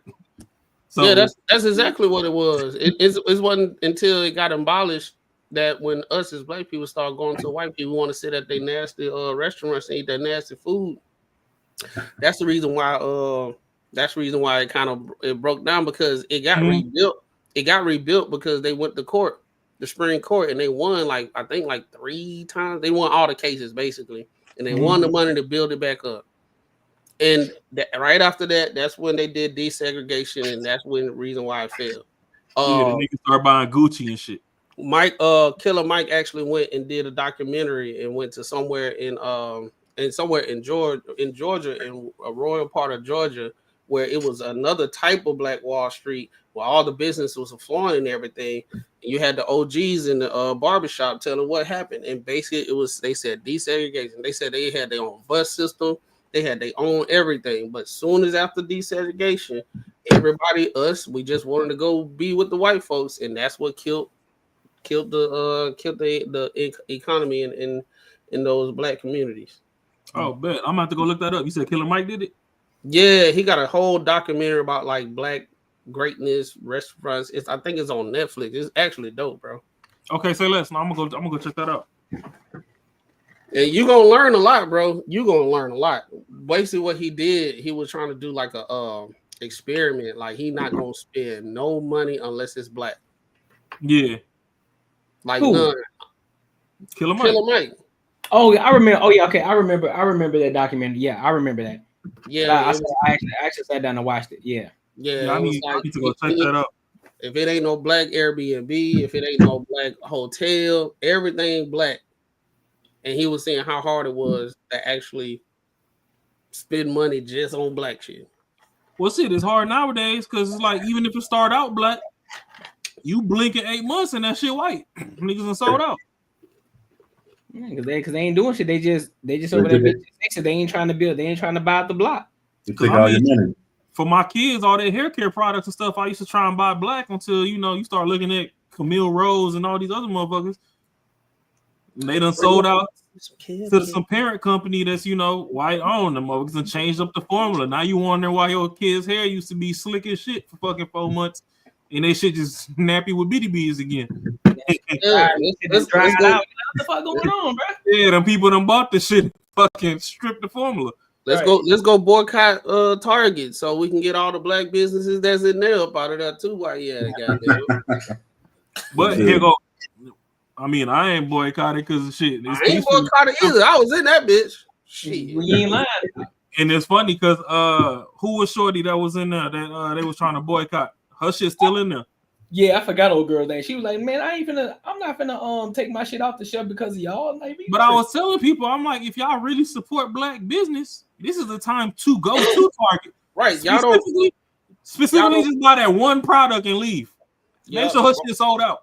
You only buy black products. That's it. But us as black people, bro, it's like it's cheap. It's cheaper to not spend your money. That's why. No. Us we what's the word for it? We got like a herd mentality. So if you not with us, then you ain't for us. All black folks ain't whatever the saying is. So all skinfolk ain't kinfolk. So like if you not with us and Al Sharpton, if you ain't with us and Al Sharpton and everybody to go take down Target, right? If you ain't with us and do that, then you must automatically be with the other people. It's like, nah, I ain't no.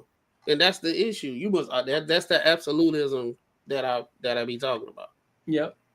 If you ain't doing this with us, then you must be over there. I can't rock with you. So we gotta tear the whole thing down.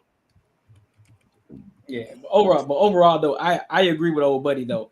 I think everybody should be in a position where you got to get it out the mud for yourself, because only you can save you. Yeah, of course, along the road, you're gonna have some people that's gonna be willing to help you out. They're gonna rock with you. They may show you the ropes if you come to an obstacle. Of course, that's what the community is about. But at the end of the day, if you're not getting out doing it, if you're not gonna take action and do shit, What the fuck you complaining for? You talking about just like that's why I played that video beforehand, because you got one shorty over here talking about reparations. Like, I ain't helping nobody until I get my reparations. So shorty, while you focus on reparations, you got this other black man over here. He said, fuck the reparations. We out here taking action. We out here doing something about this shit. That's a solution based. That's the solution to the problem. Get out here and do some shit. What are we doing? I seen a video of a new beauty store in New Orleans that opened, a mega beauty store. Yeah.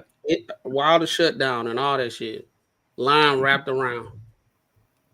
I don't want to hear shit about SNAP. I don't want to hear shit about reparations. And my whole thing about this, like, I think they should do SNAP outside of people that got like a medical condition or can't work, are they much older and they can't work. Outside of that, outside of those things, I think they should treat it just like unemployment. They look at the national average, and they see how long it takes for people to get a new job, and it's like, okay, it take about the unemployment rate is a certain rate, and then how long it usually takes somebody to get a job is 6, 8, 9 months. That's how much you got unemployment, and then after that, it's cut off. I think they should do the same thing with SNAP, because you shouldn't be on generational SNAP. Thanks. Yeah, I mean, I rock with that too. But my main wish was we could get community back. I mean, it ain't gonna happen. I agree with that. Goddamn unruly, but yeah. At the same time, it's like, if we knew Bertha was the mom of the block, and her husband George passed away, we should all be chipping in to make sure she's straight. Like, hey, you got bananas in the crib, you got sugar, you need some tea, you ran out of coffee. We should be taking care of you. You know what I mean? Like, you was damn near our mother for the last 10, 15 years. I don't care if you was the one that you was selling us snacks and stuff growing up or whatever, but we should be able to reach back and look out for you. Oh, he died. All right, boom. We all successful. You had a safe spot for me to do my homework when I was a kid. I'm a lawyer now. Buddy, a doctor. Whoop-de-whoop. Oh, the house paid off. All you got to worry about is the property taxes. Man, what's your property taxes? Shit, $2,300. We gonna split that 4 ways. You good?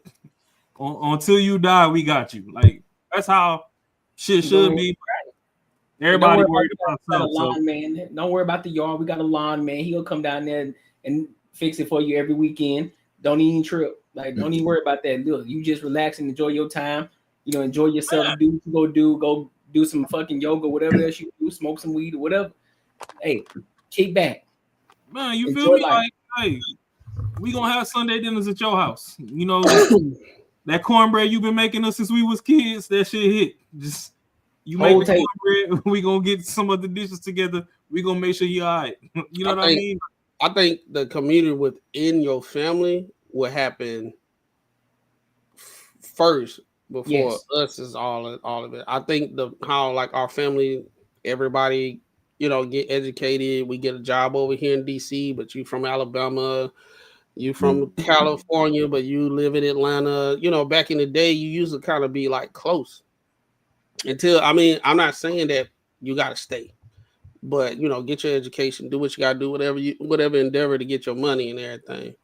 But until we get a better community with our family, like even my family, we all notice that we need to start getting back. So we created a whole committee to have an annual, basically a family reunion, but it's like annual every year. And we do 2 activities out the year because we had some real prominent people pass away.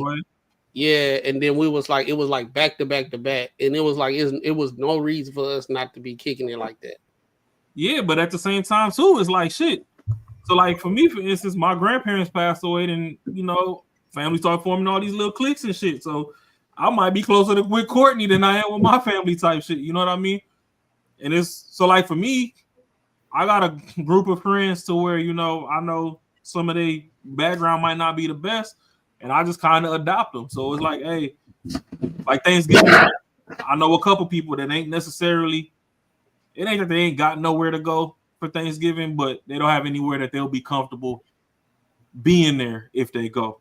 So I was like, all right, bet. I thought Thanksgiving in my crib, or we can get another situation going as far as the venue. Everybody bring a dish, bring all the kids together, let's rock out.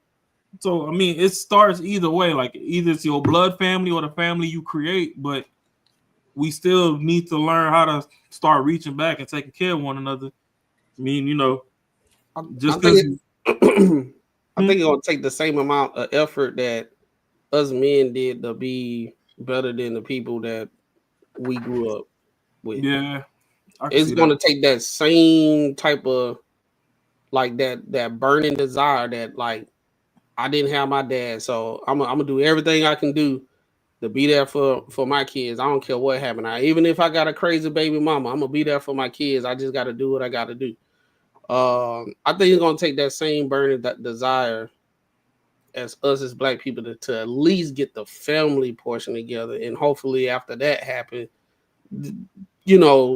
us as a community, us as black people, start getting back to that way in some type of way, shape or form. But I don't know.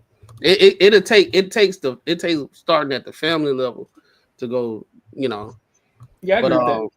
You gotta get the ratchet bitches out of that shit too, though.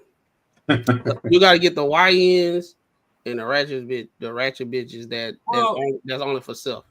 Yeah, the uncultured.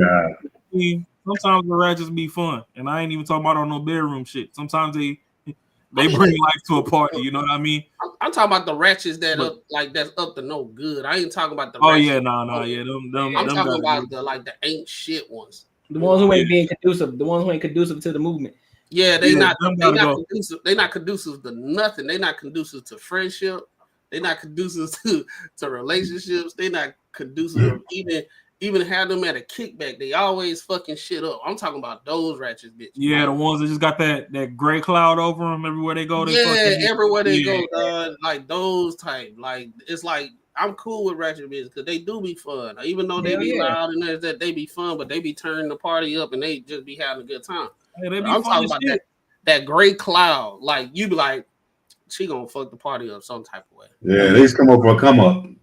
they like the same gray cloud some of these dudes have. You like he gonna fuck the party up. He gonna shoot in the air some shit. Everybody having a good time, and for some reason he shoot up in the air because he feels some type of way because he couldn't get in the club, so he just shot the goddamn security guard. Like, bro, you just got thrown out the club. Take your L and go home, dog. You should have been doing what you've been doing anyway. Facts. No, I'm with that. Cause shit, I mean, some of them ratchets is like, hey, give me 15 minutes. Let me rally these kids up and lock them in the house. Then you can start twerking on the table. We like that. We just don't want the kids to see that yet. Throw some fruit cups in that bitch and some Capri Suns. They all right, man. Facts. Be like, I knew you was coming, so I brought some ones, but let me just get these kids out of here real quick. Facts. Marcus, you got anything, bro? No, that's it. Y'all pretty much hit the nail on the head. Like his internet heard us talking about it, so it started. He's stupid. That's crazy. You know, he got that AI internet. He's like, oh, they talking about it. Let me act right real quick. let me get some act right. Hey, I get into it, bro. I'm gonna butcher now. So yeah, we good. All right, so this is where I want to go. So make sure y'all like, comment, subscribe for the algorithm, and make sure you hit the bell notification. So I want to go over to this topic, bro. This is off the Lapeef Network. I came across this one, and they're talking about churches pandering to women, and men calling women out. I mean, men calling this shit out. And so I definitely thought it was an interesting topic to talk about. So we're gonna listen to it and then we'll give our thoughts on it. So I thought this shit was pretty dope. I ain't gonna lie to you. Here we go. They dropped the people in Chicago. It's called North Lawndale. Mm-hmm. So Holman and Ogden, they just lined them up in front of the police station and just dropped them off. Now, they were sitting in front of that police station homeless in sleeping bags, right? But if you go over one block to 16th Street, it's plenty of black people that's been homeless for the last 20, 30 years. Since I was a little kid, I've been seeing them sleeping outside. But within a month, they got them housing, and they took care of them, got them link cards, did all of these above and beyond things, and just ignored my people. That was, I think, one of the main moments for me that just turned everything. Because prior to that, I probably had been a Democratic voter. I'm like, something got to give, though, bro. This right here just ain't it.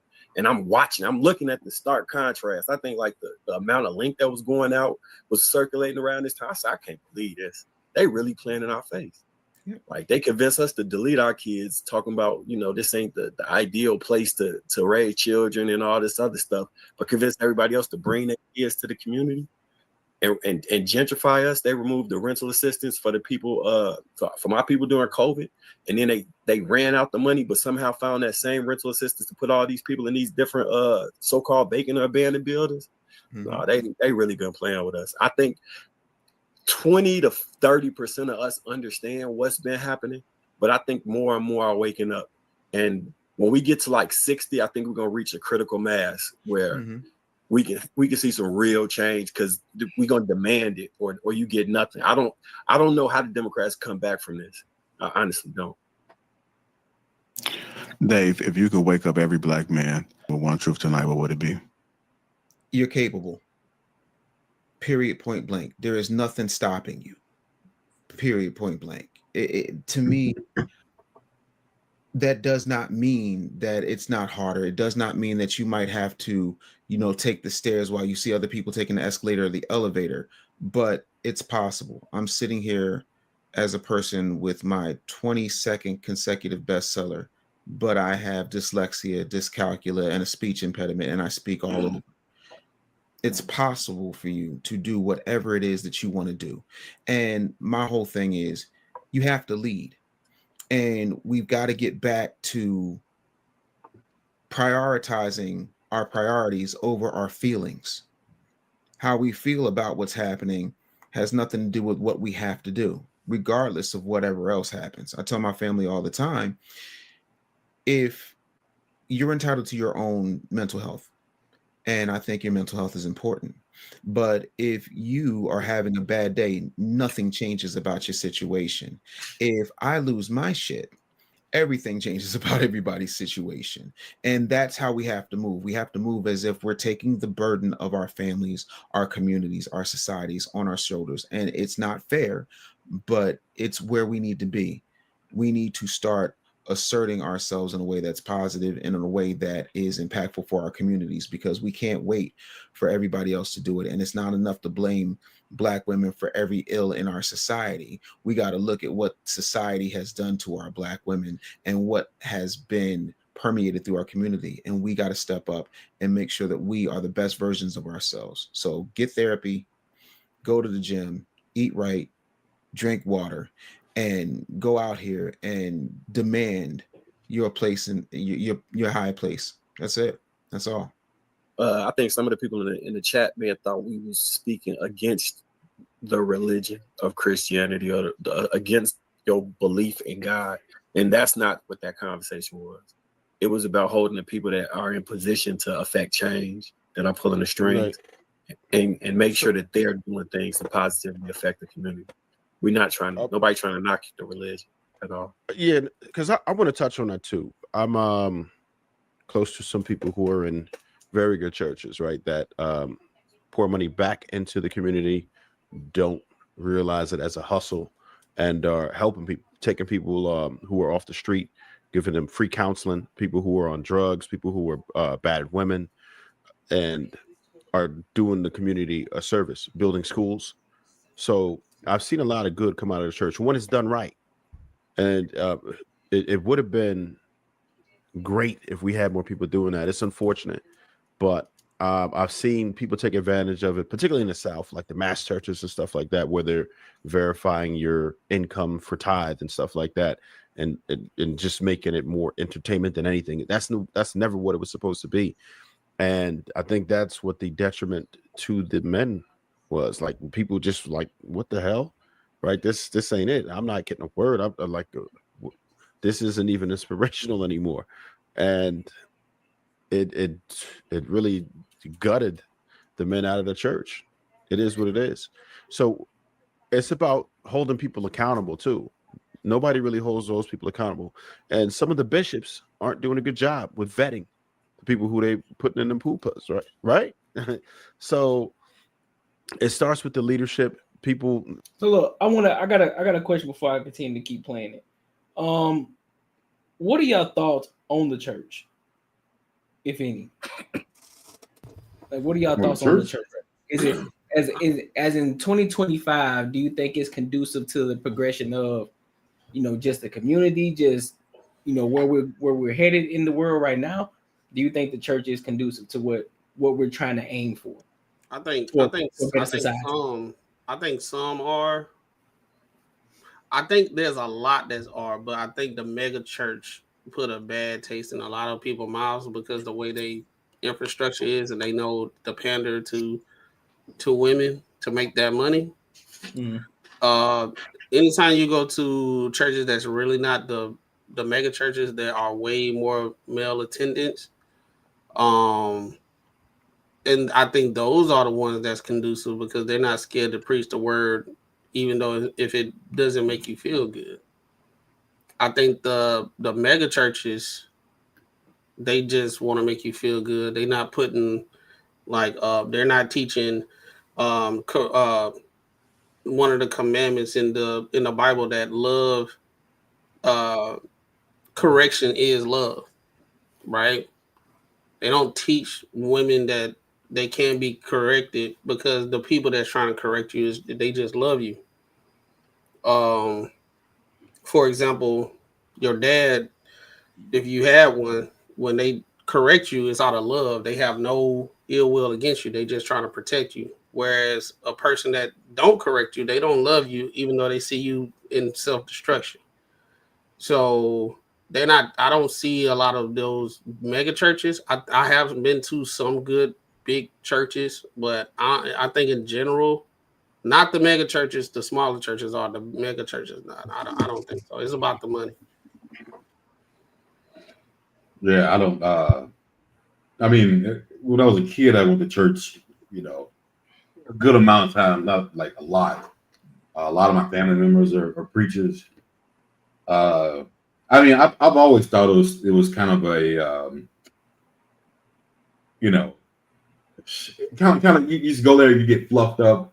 Only reason I really like church, I like music. So only time I've ever really wanted to go to church if I wanted to listen to music and get down when the band came out. Shit. So that's pretty much it. We start singing. So, but as far as it being productive and the way it's being beneficial to people these days, especially in the Black community, I honestly don't think so, man. I think it's more it's more like almost like the internet, man. They come out, they tell these women how they should be treated and all this other stuff. And if they're not, if somebody at work is not treating the right way, and it's all kinds of crazy stuff. It's all about feelings, and that's how to get all this money from these women. So for me, man, I don't think it's productive at all. Yeah, I mean, for me, I ain't been in a minute. I ain't gonna hold you. So to give them a fair shot, I feel like I'd probably have to go back and be in the building a couple months again to feel it back out. One of the reasons I stopped going is because I grew up in the church. My grandfather was a bishop for a while until he passed away. Rest in peace, Bishop Ira Bennett. But it's just the things that I've seen him teach and coach people, both men and women or whatever, and what they're doing in modern church nowadays isn't the same thing. I've seen, pastors get a new Benz every 5 to 7 years when the congregation driving Honda Civics and Accords. That don't sit right with me. I've had a homegirl who she was up on hard times. I'm not really going to put her full business out there, but long story short, she was on hard times, needed assistance. And I had suggested to her, I was like, hey, churches have a fund for stuff like that. You should go tap into the church and see what's good. I mean, I know you ain't necessarily been in church, but your parents, both her mother and father, has been going to the same church actually donating to this fund for years. And she went and sat down and talked, and the vote came back and was like, oh no, we can't help you. And I'm like, shit, the amount of money your mom and dad that gave into that fund is 9 times what you need to literally float for 40 days just to figure out your situation right now. So it's just like seeing stuff like that, I ain't really rocking with it. I mean, the Bible as is already says where 2 or more are gathered, the Lord is there. So I don't mind, taking communion with the homies and praying, and if we can go over the word and whatever, but going to that main building that they actually call church and dealing with these churchiest folk who really just go up there to gossip and shit every fucking week. I don't know. Ain't nothing really attracting my spirit to that. I got my own 2 knees. I ain't too big to bow my head. I could pray on my own. I got my wife. I got my kids. We could communion and fellowship together and figure it out. So, like I said, I probably need to go do a 3-month stint and see how I feel about how it is now. But I just know a couple of years back, I kind of just gave up the General Assembly every Sunday and Wednesday Bible study and all this, because a lot of them motherfuckers in there fake as shit. Like, the only time they holy is for the 2-3 hours that they assemble together, and right after that, they talking shit. You learn all the Miss Mary business right after service on Sunday. You can figure out everything fucking, Deacon Tony doing on Wednesday after Bible study. This shit's just a lot. So I ain't really rocking with the modern shit. Nah, you right, bro. My brother-in-law is a pastor. And he be telling me how much mess. It's like you got the elders that's there. That's the what is called the council. Yeah, the council, the wise council. Yeah, but you the pastor. Like, you don't have. It's like you the president, but you got 3 branches of government, and that's the council. And I didn't heard him say, like, it's just like the political aspect in the back end is just crazy. Yeah, because that's wild for that story that you said that she needed help and her parents been giving to it and they voted no. Like, wow, you could give her like a portion, goddamn. That shit blew me because she ain't even need that much. And they probably convinced her parents that they should let her find a way on her own. Like, she's out. I mean, I know I'm the main one talking about, we should bring community back. The reason I didn't help her at the time is I had a kid that was still in diapers at the time. So I'm like, as bad as I wanted to help Shorty, she's a real good friend. I'm not going to take food out of my kid's mouth per se to do so. I think it comes back to the group economics aspect of it too, though, man. When it comes to the church, because a lot of times a lot of pastors, they teach the word from their own perspective, but the word is the word is the word. You know what I'm saying? Seek to understand and lean not on your own understanding, right? That's the word in itself. So we don't, whatever the Bible says, that's what it is. You don't take it with a grain of salt. You don't take it as a man. I guess that seems right now. This is what the word is, but also taking that and using it as a formula to help the community. And I'm not just talking about just getting on the pulpit and just preaching, oh, the God, like all that bullshit. Nah, fuck all that. Let's sit down. Let's see how we can actually build this community. How can we use the word? How can we use the word in the Bible, the word, to actually help us rebuild this community back up? Because the Bible talks about everything, business, money, saving, providing, all of these different things. It talks about, we got the blueprint right in the Bible that we can use and for us to start rebuilding this shit up again. And if we start getting to, instead of just having the Bible study, and of course having Bible study is good, so that way people can get understanding. That's why you can get a concordian, and you can so you can help you understand the Bible, but as well as using the Bible as a guide, as a guide and a foundation to help you build your shit back up. If you want to start a business, use the Bible can help you do that. If you want to anything. No, you're right. Yeah. But see, my thing is too, like, maybe I'm just blinded by bloodline, by relation. But it's just, you know, I know if my grandfather knew that, oh, these 2 members of my congregation have been putting into this fund and their child was in need, just off GP, he would have looked out the first time. But sometimes all you need is one time, because hey, who's to say that if you helped her and she found her grounding, she wouldn't have just joined the church herself? Yeah, you know what I mean. So it's like certain, it's just like a lot of weird stuff. Like I know my grandfather, if a shorty could have ran in church mid sermon on Sunday, like I'm talking about birthday suit naked, and something could have happened to where she got taken advantage of or whatever, he'd come up out his coat and cover her. And, you know, hey, come sit in the front row or whatever. Like, I'll get to your immediate situation after the service, but please, you know, sit through here, enjoy the sermon, and then we gonna get to your problem. And you know, once she's in there, she would have been safe, because if anybody came in there trying to chase her off in there, you know, the bishop, deacons, and everybody else would have handled that. Yeah. But then you got modern day, you know, if a shorty's skirt a little too short, they gonna kick her out the damn church. Like, no, give her your blazer, tell her to tie it around her waist, and then, you know, don't disgrace her in the middle of the sermon. But once you get done with what you got going on, still follow your order of operations. And on the back end, be like, hey, you know, I know you probably came from a different walk of life. Whoopty whoopty whoop. That's not how we operate here. Yep. You know, and then you could bring her to the Lord. I don't really see a lot of bring people to the Lord no more. Is, hey, what's in your wallet? This shit feel like Capital One. Yeah. Like, so that's where I'm kind of like, I might as well kind of do my own thing. And I mean, shit, that might be to my own detriment, but it's just the way that it seems. You pop in 5, 6, 7 churches, they all doing the same shit. It's like, I could do better on my own almost. Yeah. Being that I know an actual blueprint for better. Yeah. Which, I mean, you know, and they come back to the podcast like, yeah, I talk wild reckless on here or whatever. You know, I'm goofy, crazy, whatever.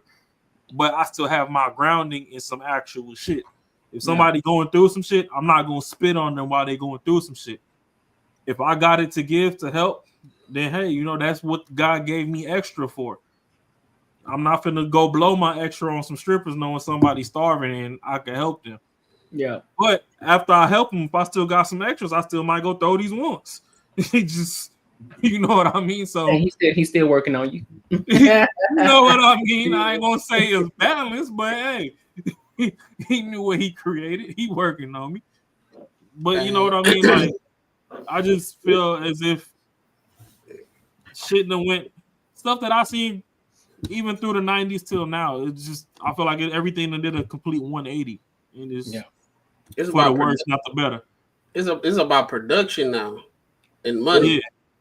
It's like it's not even like the whole what it is what you said, the gossip and all that type of stuff. Not like the gossip bull, like gossip and all that stuff going around. It ain't even that no more. It's too things are too big for you to know everybody and gossip. The only people that's probably gossiping is the pastor and his team. I don't really see those mega churches even having councils anymore for the checks and balances. Yeah. He got a team of people for production, and everybody got their role in what they got to do. Yep. I experienced this firsthand because I got a friend that's a chef, and I used to help out in the mega church a lot out here in Atlanta with cooking and all that type of stuff. And I saw it, bro. I saw the production. They got a whole production room. They got the knobs and everything. Camera 1, we're going to camera 2, camera 3, all that type of stuff. I mean, they did help. They do have foundations and everything. I say they one of the better ones. And the pastor, after the church, after we do like the breakfast in the church, we cook for the pastor at the church. Then we would go to his house, his mansion, and cook there. And he was consistent, right? Even the people that would come over and eat, they talking about the Lord and all that type of stuff. So I was like, okay, cool. But like what I'm saying is, to me what I was seeing, like I was like, yeah, he preaching, but it wasn't like what you were saying, Raw. It was, we need people to come to Jesus and live a better life. It's more, I'm talking about stuff and this what a better life look like, instead of implementing like these are the 10 commandments. This is the book of Genesis, this, that, and the third, and blah blah blah. You know what I'm saying? Like you supposed to be, I ain't saying be scared, but majority of the people that be going to church, they don't know what's be going on in those Bibles. I don't see them open your Bible, we finna read together and all that type of stuff. It's just a preacher do like a couple verses, and then he talk about how he interpret the Bible or she interpret the Bible, which she ain't even supposed to be there, but I be seeing it. But the reason why I think is way more women, because they're easy to pander to. All you have to do is say some clever words, and they like to follow. So all you got to do is say some clever words, uh, hit their ego, make them feel better than what they are, instead of, hey, this is the path that you need to be going on. Hey, that girl, she in that skimpy dress, turn her around. That's an example. You know what I'm saying? None of that going on. I went to that same church. I was seeing how them girls was dressed in there. I'm like, God, dog. Is it that serious? Like, did you go to sleep after the club? Did you go to sleep after the club and just woke up and brushed your teeth and did your hair and came straight to church? I'll do you one better. In my rebellious era, it was a couple nights I was at the club. I'd go home, shower, and change and come to church. And see shorties that I was just with at the after hours in the exact same clothes that they was in at the after hours in that bit. I was like, oh, nah, you burnt out. Like, ain't no way. Like, you ain't even changed. Nah, So you put no extra clothes in the car, nothing. Man, something. It ain't no shame, bro. It's like they walking around and everything good. And I think that's one of those things where you as a person outside of church, you have your lens of how things in church, and you be like thinking ain't nothing wrong. It's supposed to be a standard. When you go in church, you be like, I need to rethink some things the way I'm doing stuff. Yep. Yeah. When I went outside of church, I'm looking at things different. I'm like, yeah, I can't do that no more. You know what I'm saying? I'm looking at things. It ain't like that. It's production, church, have fun, this, that, and third. And we finna go to brunch after that, and we about to party. They be twerking. More acceptable. They're more accepted now. They talking about twerk. I saw something they were like twerking for the Lord. Oh Lord. Crazy. Like I'm not even lying. I'm dead serious. I was like, this can't be. I was like, this gotta be Boondocks, bro.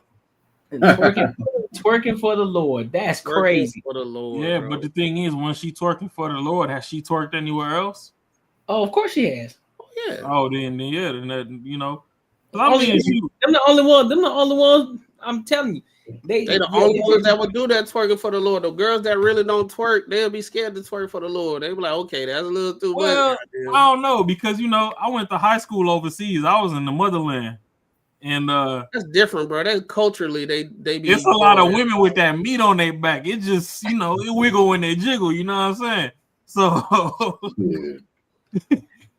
I ain't saying that they was really trying to twerk something, but I have to remember that I need my grounding. Jesus was my strength, because that thing back there was moving.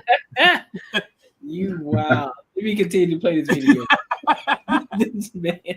They don't have enough oversight, I don't believe, or if the oversight isn't governed by the community, right? We don't really have a say as to what goes on in those churches, and we don't. The only way to fix that is to protest it.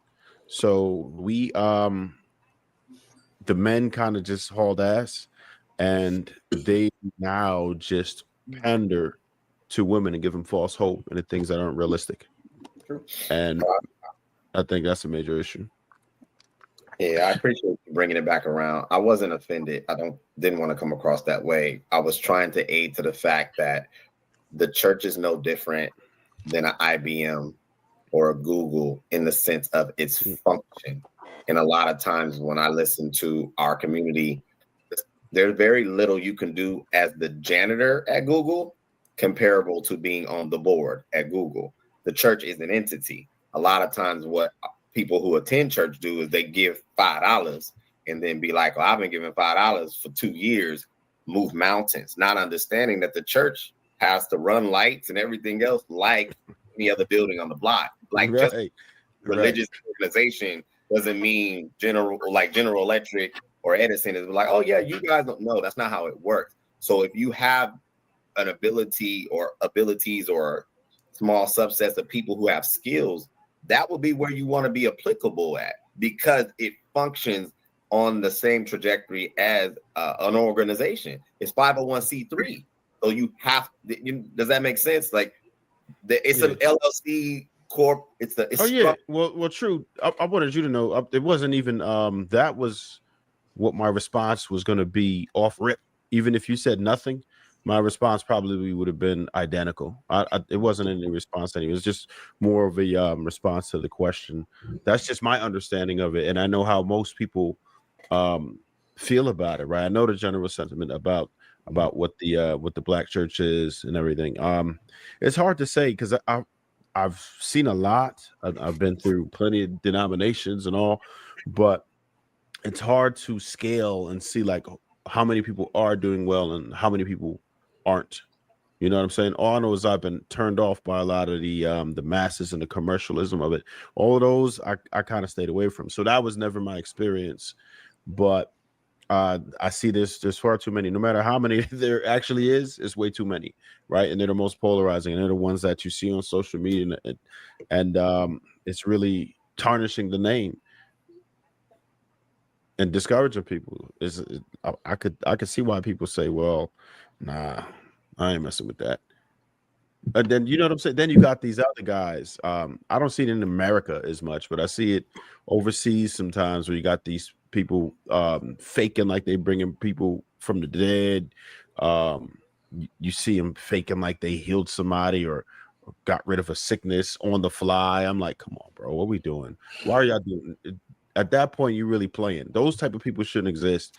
Those like, and you see some of the same cats doing it over and over and over. Why are they allowing people to do this? Go ahead. I'm sorry. No, I was gonna say, you remember in Y2K when people gave it like sold all their stuff and like I think we had a church on Jackson. Yeah, they thought it was gonna be over, and then nothing. They sold all their stuff and gave it to the church.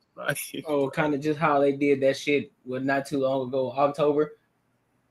What was it? What was that shit that was supposed to happen that they were saying that was going viral on TikTok that we did a video on? Oh, no, people gonna die. You talking about the rapture? Yeah, the rapture. The rapture. Yeah, same shit. Same shit. I need people to stop. I need people to stop doing that too. Overall, but at the end of the day, after it all, I do think we do need to get back to the church, myself included. Because I think that it's not gonna solve 100% of the issues, but I do think that it can get us back to a grounded foundation of a lot of different things that we strayed away from.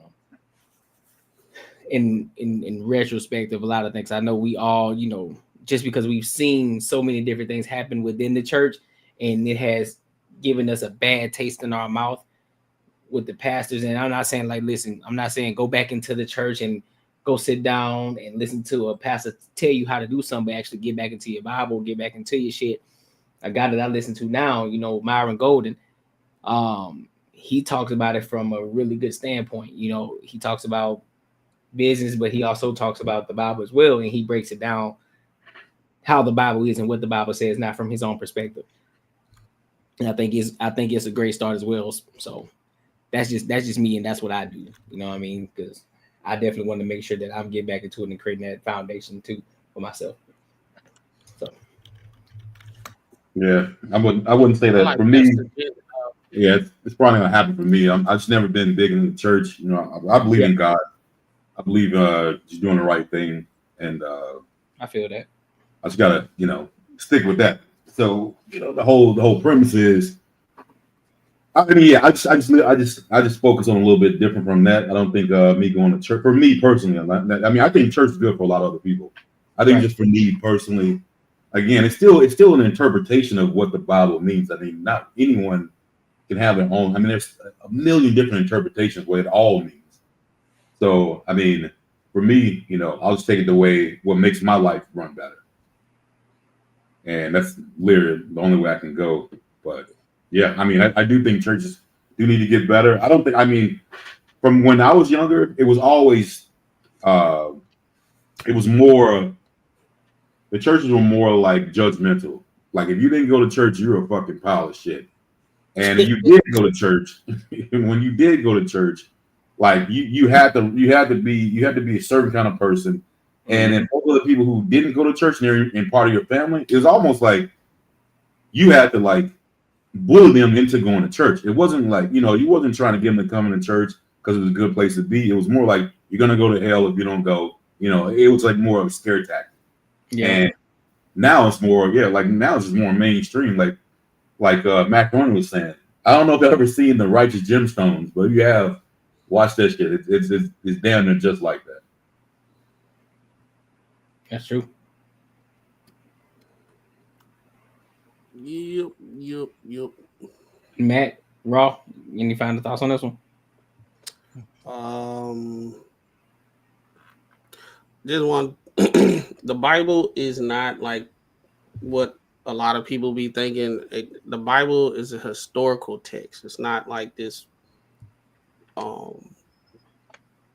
It's not this spiritual book that you got to interpret and everything. It's a historical text. So I would implore people to like really just read it a lot. Get with a pastor that's informed, and like these young pastors, they're not.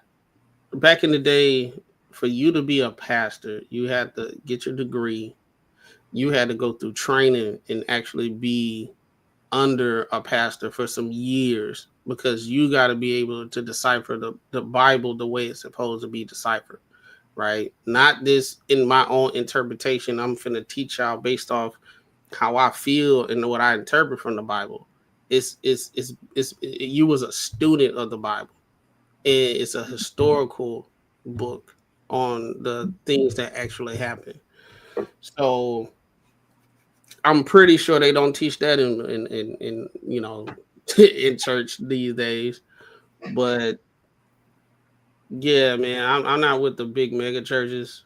If I do go to church, when I start going back, I'm not going, because me and my friends, we used to do like a study group. We used to meet every Tuesday and kick it, and then we just have this self-study book to just kind of get started back on the right track of like being on the road to righteousness. And shout out to DJ Hemp. He sent me some things.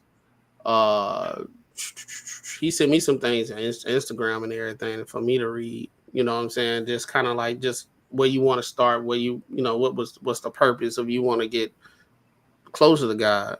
And I think that's where it starts, right? Just going to church and just saying, hey, I go to church. All right, I tell you, like, what's some things you learned from it, and this, that, and the third, and you can't tell me nothing, but all you doing is quoting, not even full verses. You just quoting like he who finds a wife finds a good thing, but you don't even know the nuance or the passages before that and the passages after that for all that to come together for the reason why when you find a wife, he who finds a wife finds a good thing. It just ain't you being a wife and now you a good thing, right? It just sounds nice. And that's why I'm hearing a lot from these women that go to churches, to these mega churches, that come back and regurgitate just this little snippet. Mm-hmm. And it's not giving like the whole credence of what it actually means. You know what I'm saying? So that's my whole thing. So I agree with it. I agree with a lot of people on that panel with the whole church situation. I think everybody kind of got, I think all the men kind of got the same kind of mindset. Yeah. I agree. Oh, you mute, bro. Damn, man. Yeah, I said I ain't really got so much more to say. Like hitting a helicopter and shit. My thing is I probably have to give him like another 3-month run. Because at the same time, like I was saying, is shit just went left from what I know it to be. My grandfather was a role model that, you know, I'd like to live up and fill his shoes and carry the torch further than he did. But the way a lot of this modern stuff is, I ain't really rocking with it. And, you know, from our lens, we just like, oh, the black church, but I done gone to the other side. This shit ain't no different. It's all the same. Yeah. It's just like with Passport Bros and all that, we playing catch up. Like these boys was buying Wife's Out magazines in the 90s, 80s, and 90s. We finally went digital now. Black folks is Passport Bros. Like motherfuckers be getting mail order brides since Land Before Time. So all this stuff literally is you could say when it comes to men and women relations, it's battle of the sexes. When it comes to religion, it just is what it is with all the communities. You could put a color behind it because it's what you relate to, but realistically, everybody in the same cesspool of bullshit. And I don't know what it's gonna take to get back to what it used to be. I mean, let some people tell it Christianity is a slave religion. It is what it is. Most religions is just telling you, hey, be good. Don't take advantage of others. Don't be a dickhead. If you got it to look out, look out. If you don't, at least, you know, send up some well wishes to those that don't have it to your extent. That's really all it is at the end of the day. But nowadays, it's like everybody want to pay bills with the church's money and ball out. Like if half of your congregation ain't driving a European car, you shouldn't be updating yours every 5 to 7 years. Like if your car is better than the church's bus, it's probably not time for you to buy a personal vehicle. Like, Yeah, if you living in a mansion and your congregation still in the projects, I don't know, dog. Like, so we gotta have a bigger conversation. Yeah, it's a lot of men school shit that I make major just because I know better that needs to be fixed. Yeah, you better tell me that you got a business on the outside or something, bro, because ain't no way. Yeah, so, you know, I don't know, because when I was coming up, I still knew pastors that had day jobs. Yeah, like, same. Motherfuckers worked the 9 to 5 and same. Still came and kept the shit together. Nowadays, yeah, I don't know. It's just like, you know. But in that same sense, though, because we are in that new wave of that new world of social media too. You know, they're making their bread from live streaming on YouTube's and selling books and all of that extra shit or whatever else that they're doing. So they're making money. They're making money that way as well. Yeah, you making money that way, but you making money that way, but that's still the church though. Nothing's still showing that the church is successful from you doing it. You're not reinvesting nothing. You still quote unquote begging. We done covered that video where, you know, Shorty gave up over $1,100 and Buddy was still like, oh, it was short. Like, yeah, you know, like R&B Queen said, you know, Greenleaf. If y'all watch Greenleaf, that shit, they wilding on there. But, you know, it's like, if I don't got 2 bands, if I could come up off 1,100, motherfucker, be happy that I came up off 1,100. But you wouldn't have to call me out in front of everybody else. Yeah. What if it was somebody else in the congregation that actually had the 2 bands and was willing to give? But now that you called me out, they're like, you know what? Fuck this. I'm out. Yeah. you know what I mean? Like, you ain't got to put my business on Front Street. Yeah, you ain't got to do that like that. Yeah, hey, that'll so, be me. Know, I would have walked out. I would have walked out as soon as he did that shit. I was like, all right. No, dead ass. Because see, I'm a person to where I don't mind going to go get some money. I could hit the lottery tomorrow for like $1 million. I'm gonna still be on this bitch every Tuesday. Yeah, that's just me. You know what I mean? Yeah. So if I go somewhere and I see that y'all need help, I want to be the person that writes anonymous on the envelope and just bless y'all with something and keep it pushing. Right. Don't call me out because you know that you see me on TV and I like, nah, bro, that's not how this works. I don't owe you shit. If I want to give you something from my heart, let me bless you. And then your blessings is going to come from receiving it and, you know, blessing others with it. But when you act like this shit mandatory, like, yeah, now I got to take y'all back, bro. I need to slap you a little bit. Hey, it's about to be Royal Rumble in the back because what the fuck you got going on? Telling all my goddamn business. No, that's fair. So But y'all, I mean, I agree with that. So, but make sure y'all like, comment, and subscribe for the algorithm, and make sure y'all hit the bell notification. All right, so let's go to this other topic of tonight. I think this would be a good one as well. Marcus mentioned this one, and this was on I think it's Room 9. I think they call it Room 9 now. Oh yeah. Yeah, so they were talking about, you know, most famous wives are jealous of husbands. You know what I'm saying? And so I really want to see what that one's about. I didn't look at it because I wanted to actually see it and react to it. So I think it'd be pretty dope. I think it's actually a good topic. So I'm gonna go ahead and play it and we'll give our thoughts on it. All right. Most of these women have never seen a man actually functioning well in a healthy relationship with their mother, their grandmother. Y'all talk about the women that y'all see online all the time. All of them chicks. They mama ain't had no man. They mama's mama ain't had no man. They mama ain't had no man. No, I don't believe that. They seek out women like that purposely, though, Mika. I don't believe they don't that. really like. A lot of men will seek out wounded women. A lot of men will seek out women with no father. No, it's intentional. God. That's intentional. These men know what they're picking. This is literally shifting accountability. No, it's not. That's literally what you're doing. You're literally making You're literally making a way for a woman to not be accountable for her decisions. That's not what I did. You are saying Riley is doing that right now in real men time. can't choose right, and I'm saying men are opportunists, and they take advantage of the fact that they know women can't choose right. The turkey hut lady, first off, she's sitting here helping a whole woman beater. Y'all take advantage of the fact that y'all know we can't pick right, and then y'all like weaponize it against us. But a lot of men choose single moms. They choose the woman who came from a foster home. It's just the truth. And then, like y'all say, hold us accountable, but hold yourselves accountable also for being predators at times and choosing women who y'all know can't choose a good man. Don't know what it looked like, because a lot of How much y'all you see slimming? This shit sounds so stupid. I'm just being honest. I'm just being No.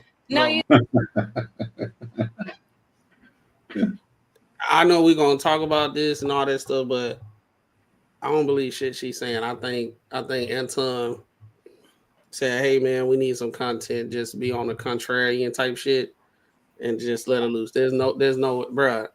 I don't believe that. I notice anytime she starts talking and she starts saying some wild stuff, that if it was anybody else, Anton will probably step in and say something. But because it's Molly, I think he look at her and be like, okay, he can get a rise out of people, and she just doing it on purpose. I don't believe shit she's saying. I don't believe it. I don't believe it. I don't. Hey, Macaroni, I would be on the same boat as you, man, but it is every fucking time. It ain't no time that like when she gets on his little rant, and Anton, he don't say shit. He don't say nothing to her, like nothing, which is kind of wild. But I think since he hasn't said anything to her, I think she's like, well, maybe he thinks I'm right. maybe he like agrees with me, and she just keeps on fucking going. He just won't stop her. I think that's really legit how the fuck she thinks. Because I would have said the same shit if that was my first time hearing it. I'm like, she trolling for real. 100% trolling. No. But like every time she's like this. When she got into it with Jazz, she was like, "You're not a victim. Y'all should make better decisions. Don't be girl. You be coming up here just being a victim all the time. We tired of hearing them being a victim." I done heard it. So that's how I know. That's how I know she just content, bro. Ain't no. I'm telling because she gets into it with Jazz all the time and say, hold yourself accountable for the guys y'all choose. Y'all choosing to sleep with them. I just don't think she likes Jazz, and I think she'll just go against whatever Jazz is saying. Like, even though it's right, it happens to be right, but I don't know. I mean, I don't know. It could be, but if it is, I don't think she's that smart, and I don't think she would set herself up for people to recognize her and think she's that stupid. I think that's really her. I don't think she like black men. I know that for sure. No. I didn't want to say that. I usually don't say stuff like that, but like after watching them for a while, yeah. But hold on, man. Hold on. Okay, are we saying that she's black? No, I don't know what she is, but She definitely don't look black at all to me. Like I don't know what she is, but she talking a lot of shit about black men all the time. No, her dude's white. Yeah, I know her. If she's not black, she's mixed.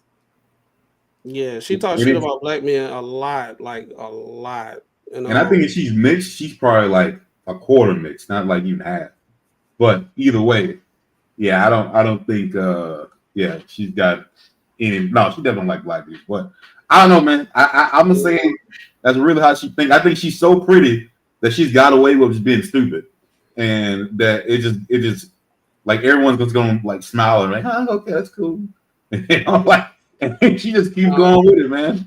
I be looking at the panel anytime somebody say some wild dumb stuff that women be saying. Anton usually be like, hold on, let me ask you a question. Let me ask a question. You don't think blah blah such and such and this, that, and the third? Yeah, and like he'll ask a question. When Molly talks, he says nothing. In my mind, he's not saying nothing because she has a job to do. To be the contrarian, no matter how ridiculous it sounds right now, she has to be the one to do it right now. It might be, but I think if anything, I think he is putting her in that position that she is doing exactly what you're saying. But I don't think it's something he has to tell her to do. I don't think it's like, hey, be stupid. I think she believes. I think he said. I think what is. I think she believes some of the shit she say. On the back she believes some of the shit she say, but I think it's totally in hands. Yeah, they take it on the back end. He probably tells on the back end, listen, you know what I'm saying? If you're gonna play this role, or I want you to play this role like this, if you're gonna be trained and stand on it, like literally stand in that shit. Like, I think that's what it. I think that's what it is, because if you pay attention to it, if you listen to it, when he agrees with her, he'll say, listen, I gotta agree with Molly on this one. He'll say it. But when mind you, when he don't listen, when she just going in and he never say nothing, that's my trigger. And maybe I could be 100% wrong, but the way that I read is like, all right, he just let her go in, but I don't think he necessarily agree with what she's saying. Just let her go. I don't think he agrees with anything she's saying. But like you said, I think it is a bit of that content shit. The same thing with Quentin too. Like he'll let Quentin go out, but sometimes he won't say anything. He'll just let him go. I think Quentin really like that though. I think Quentin really like that. Oh no, I believe Quentin's like that for sure. He a troller too though. He be trolling like a motherfucker though. Yeah, I feel he trolls, but Anton almost trying to treat him like a little brother. Like he'll just let him get away from shit and not say anything, and it's like, all right, you just do your thing, man. Just go ahead. I think Molly do believe that men be taking advantage of women sometimes, but like I think she taking it up a notch for views. Yep. I don't think she believe the height of victimhood that she's saying right now. Yeah. I think she do believe that men play on women emotions and stuff like that. I think she do believe that, but the way she going about it, talking about like we can't blame a woman if she can't choose right, that shit right there. That's the dumbest shit ever, bro. I know she just saying that. I don't know, bro. I don't know, man. We're gonna disagree on this one, man. But I think that's 110% her. I think Anton knows how to work it. He's like, yo, I'm gonna just let her fucking go. And you know what? I'm not gonna say anything. She probably thinks I agree with her. Yeah. I ain't gonna say nothing. Go ahead. And she just fucking she does it on her own. I mean, I just gotta have my bias here. I mean, her face is. I mean, I don't think she likes the comments. I really think this is her. I think she's the one who goes in. She reads the comments. She hears what people say. I don't think. I think if she really didn't feel that way, I think that would bother her. Nah, he typing in the chat right now. Hey, keep it going. And mind you, and the thing is, she be doing it too. I think some of it is trolling too, because she be getting under Slimmy skin. Slimmy be like, what? What are you talking about? What are you even saying? And none of the girls ever say that is fucking stupid. None of the girls ever say anything. They just let her fucking roll. They just let it go. Yeah, Slim be pissed, boy. Slim be pissed because he be like, I can't believe you saying this right now. Yeah, you're preying on the stupid people. That's Women crazy. can't pick. You're preying on us idiots. Men take advantage of that. Like y'all love the fact that women are naive. Y'all like that. Y'all look for a naive woman, a gullible woman. This is what y'all like. It's just the truth. Y'all be up here saying it. So I don't know. I don't know why y'all make it seem like You're a liar. No one's ever said that. My point is though, holding it against women that they pick wrong. When y'all look for women who are gonna pick wrong, y'all have options of women from good homes, good parents. Y'all have those options, but sometimes those women those women have standards that y'all don't want to be bothered even having to meet because y'all rather go bust down something more low hanging fruit. It just is what it is. So y'all wait, keep saying we pick wait. wrong, but y'all take advantage of it too. Wait. So y'all not seeking it out. Wait. All right, hold on. Y'all not seeking out the half naked chicks. She be trolling, bro. Hold on. Let's just rewind this a little bit because you said a lot. I'll let you process it. You said a lot. It ain't nothing to process. I ain't got to do much processing with this. Because all you did was point. Men this, men that, men this, men that, men this, men that. Like, when does the accountability ever rest on a woman's shoulders for the decisions she's made with the men she's choosing? When the men start realizing the women are a reflection of the men. Y'all are the leaders, but y'all feel it. We're the reflection of y'all. Please come We back are the now. direct reflection Come back of now, y'all, right? please. Because it's over. Y'all have no discipline, It's and y'all over. look for women with certain kind of wounds. Y'all, over, man. not all men, but some men will purposefully look for a woman from a broken home. It is what it is. And then y'all say women can't choose right, but a lot of women don't know. Y'all only want them for sex or to make a baby if y'all feel like it. And Wait. Y'all use that to y'all advantage. So at no point in time. Wait, hold on, stop, Molly. At no point in time are women warned about this stuff. Women aren't told. Wait. Women aren't ever told, hey, it's gonna be men that just want to sleep with you. It's gonna be men that just gonna try and play on your emotions. To it. No, some women don't know. Slimmy. Some women, y'all say every day women are stupid, but we supposed to know. Most women do, because we're so delusional. We're not paying attention to the fact that No. main objective Y'all are delusional. is Y'all are sex. delusional in the aspect of you cannot be fucking accountable. Accountable for what? Y'all don't hold yourselves accountable because y'all never gonna come up to a woman and say, hey, I'm doing all this just because I'm trying to sleep with you. Y'all won't do that. Y'all will just lie and say what y'all gotta say. That's damn near like 50% of the guys that I know. That is their fucking life. Telling women, y'all not out here telling women y'all want to sleep with them. Man, stop playing. Y'all Molly, not out here saying your purpose in my life is to lay on your back when I need you to, cook for me when I need you to, Molly, serve me when I need you to. You are playing naive for the sake of this narrative. Playing naive. I know how men operate. That's why no, I get you y'all don't. money. Because y'all are not attached to the woman. You don't. Y'all are attached to y'all resources. And in order to get attached to women, it's hella dudes. We gotta take y'all resources. Like, look, it's hella dudes out. No, this is the problem because you're not being truthful. It's hella dudes out. No, you're not. Because there's hella dudes out here that'll just be straight up like, look, I ain't really trying to deal with you in no serious manner. I just want action. And Okay, then hold on, hold on, women will know that. hold on, They hold will on. I gotta call bullshit on that. I gotta call bullshit. Not a lot of dudes do that. I ain't gonna tell you, yeah, hey man, I just want to fuck. I mean, but the thing is, no, that's not what he's saying, bro.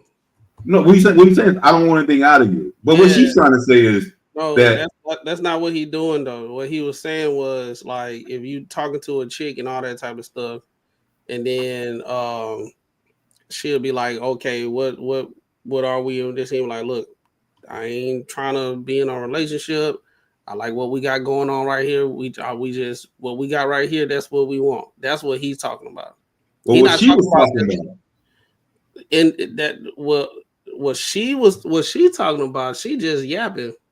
Yeah, what she's trying to say, She doing the Derrick Jackson. She doing the Derrick Jackson. She just creating the boogeyman and just throwing all the negative stuff and putting it in one ball and just saying that's how men is. But what she's saying is dudes should come up straight up because that's what they want is sex. They should say, hey, this is what I want is sex.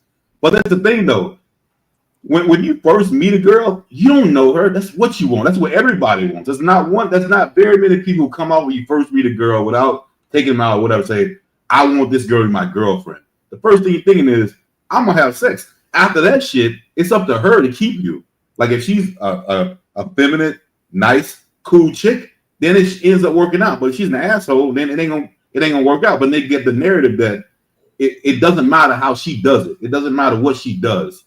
If you end up just not being together, it's you took advantage. Even though she could be a raging asshole, it don't matter. And I don't understand how women don't understand that. Like if a dude has given you the chance to where you gotta hang out, just say you're gonna take you on a date, it's up to you. I don't know very many dudes who turn down possibly have a relationship with someone who is like legit. You know what I'm saying? You typically don't fucking turn that shit down. And I don't think women ever think about like the problem might be them. And I don't understand why they don't think that. Because like I said before, women been told their entire life that it's men that's the issue, not them. It's crazy. It's fucking insane. It's like, yo, I can do. They think they can literally just do anything, be any kind of way, whatever, and a man's supposed to adapt to that shit. That's why they get mad when you ask them what you bring to a relationship, and then they get mad and they just say, "Because I'm me." Yeah, I'm me. I bring myself. I've been told my whole life that me best being me is just good enough. That's it. And that is someone needs to change that narrative because that ain't the way to go. No, nobody need to change nothing. Keep it going so the women that know how to answer the question and actually live by it can actually do it. They get swooped up real quick. I'd rather see a sermon than to hear one any day. You got a lot of women say a lot of stuff that men should be doing, but dead ass though, if you gotta ask, you already know she ain't shit. Yeah. If you gotta ask, you already know she ain't shit. Yeah. Yeah. Because the thing is, right, if Shorty's meant to be with you, she automatically, once she start rocking with you, with or without the sex, she gonna jump in and just start taking shit off your plate. That's what you bring to the table. If you know, I work 14-hour days or whatever, you gonna start coming over once a week to wash my clothes. Be like, hey, one time you came over to my crib and you had this little stain on your shit. It ain't sit right with me. Like, when do you be doing your laundry? Oh, I just be doing it whenever I get to it. Oh yeah, nah, that ain't gonna work. What you doing Tuesday? I just be kicking back, watching my show, or I'm coming over on Tuesday. You ain't even invite the bitch over. She like, I'm coming over on Tuesday. Yep. Next thing you know, she over there throwing your shit in the wash. Yep. You know what I mean? So once they start out, yep, she coming over here wash. Yep, she good. Man. Yeah, but that's the thing. Women don't know how to claim their place. And that's the crazy. They look at it as a slave, as them being a slave. They just like, look, I'm about to mark my territory right now because how we gonna look at it as men is like, oh well, shit, Shorty said she finna come over here. She finna wash my clothes. The chicks I've been fucking with, they wasn't doing none of that. So exactly. Yeah. So slowly you starting to be like, okay, all these other chicks are some hoes, and this chick right here, even if we don't work out, I owe her something. Yep. I gotta protect her. Yep. Yep. We might not even work out, but hey, shorty, as long as I'm breathing, you ain't gonna really necessarily want for nothing. You straight. I got you. Yep. And once shorties learn that, then pretty much, long story short, if a dude ever asks you what you bring to the table, you up out of there. He's second guessing shit. Like, so what do you do, man? What you got to offer? What do you do? Yeah, like he dead trying to find an excuse to get rid of you because you gone. I mean, like, hey, when the chick say, I mean, like, yeah, yeah, ain't nothing. Right. What you want me to do? That ain't what I asked. That ain't what I asked. I can do anything. That ain't So what I'm nice. Right, like I'm nice. I can be loyal. I can. Yeah. Man, You see, I ain't have listen, to ask my shorty y'all shit. see how it always comes back to the conversation that we had previously, right? I don't need to ask you the question. You should already know what to do. I'm just saying, bro. If I start asking you the question, that means the coochie starting to get a little dry. Exactly. The head lackluster, and I'm really trying to figure out how to respectfully kick you to the curb. Exactly. That's why I'm asking what you bring. That thing, that twang I smelt before, I thought it was something else, but I smelt it again and again. Twang. You know what I'm saying? Like, hey, man, the first time I smelled some twang, I let you slide. I was like, okay, maybe she came from the gym or something. But then you came through and the coochie had crumbles in it. You had that kind of cheese. No. So now I know you out there fucking with other people. You can go be with them. You get crumbles in like, oh no, what you know? Talking about, oh no, daddy, it ain't my pH balance is off. I'm just stressed out. The fuck you ain't? You stretched out, not stressed out. Get the fuck on. You lying to me. You lying to me? No. Yeah. You lying to me. Yeah, you could go be with them niggas. I already know what that is. Facts. That's a fact all day. And then they'll start catching feelings. And then they'll try and act like he's manipulating them. But y'all not doing this with a woman who wants commitment and who wants to be They a wife. doing this with women who want commitment. They doing this with all type of women. There ain't no man. No, Oh my y'all not. God, Because these man. women Molly, be sitting you are here not telling the so truth. dumb, There's acting no like, exception to oh, this he rule. changed. No, he never changed. He was just he was playing a role. He Y'all be wasn't playing a role. Y'all be playing He wasn't roles. playing a role. That nigga told her from the jump. I'm just trying to smash. No, not all men is telling these women. Man, Some women think that these men is really interested in them as a person, and y'all do not be interested in women as you're not being people. truthful. Y'all don't look at women as people. Women are going around acting like these men have never told them, look, I'm not really trying to be with you like that. I just want to be with you sexually. And they try to act like that wasn't told to them so they don't look good, so they don't look bad to their girls, so they can make it seem like this man manipulated them. Listen. I used to work with just women. Only women. I heard all the stories. You can't lie to me about what women talk about because I heard them with my own ears. And women were being women were you acting like you don't know how women function right now. I do know how women function. You acting like that's you don't. why I be telling them, stop listening to these men and all this bull crap they saying. Just get what you can get while you can get it. It's all game. They run a game to get in your pants. Trolling, bro. Ain't no game. Ain't no game half the time. I don't think she's trolling on that. It really ain't. I don't think so, man. It really ain't. Once somebody got your number, it's 9 times out of 10 it ain't game no more. They're literally gonna tell you the truth. That's not true, Slimmy. That's not true. That's not true. It's only a certain. Most women do not know or understand the nature of men. So for you to be saying all these men is out here just telling women they want to sleep with them, I don't believe that. Women get on dating apps looking for a man. Men get on dating apps looking for some easy sex. Like we have two different operating systems. Easy quality. Hey, Molly's voice is so fucking irritating, bro. Y'all not asking y'all are asking women out. Y'all not saying I'm trying to take you out just so I could smash. No, y'all are not saying that. Y'all be love bombing, y'all be selling them dreams. Y'all got these women thinking y'all be wanting relationships. See, like, yo, like if it was me and I talk to her, I'll be like, yeah, I'll take you out. And once this bitch start talking, I'd be like, no, man, it's over. already turned off. We done, bro. We done. That's it. Oh, hell yeah. And y'all guys always trying to do it. And you're anyway. And then, yeah, that's what you do, Slimmy. That's wild. That is wild. She talk like a witch.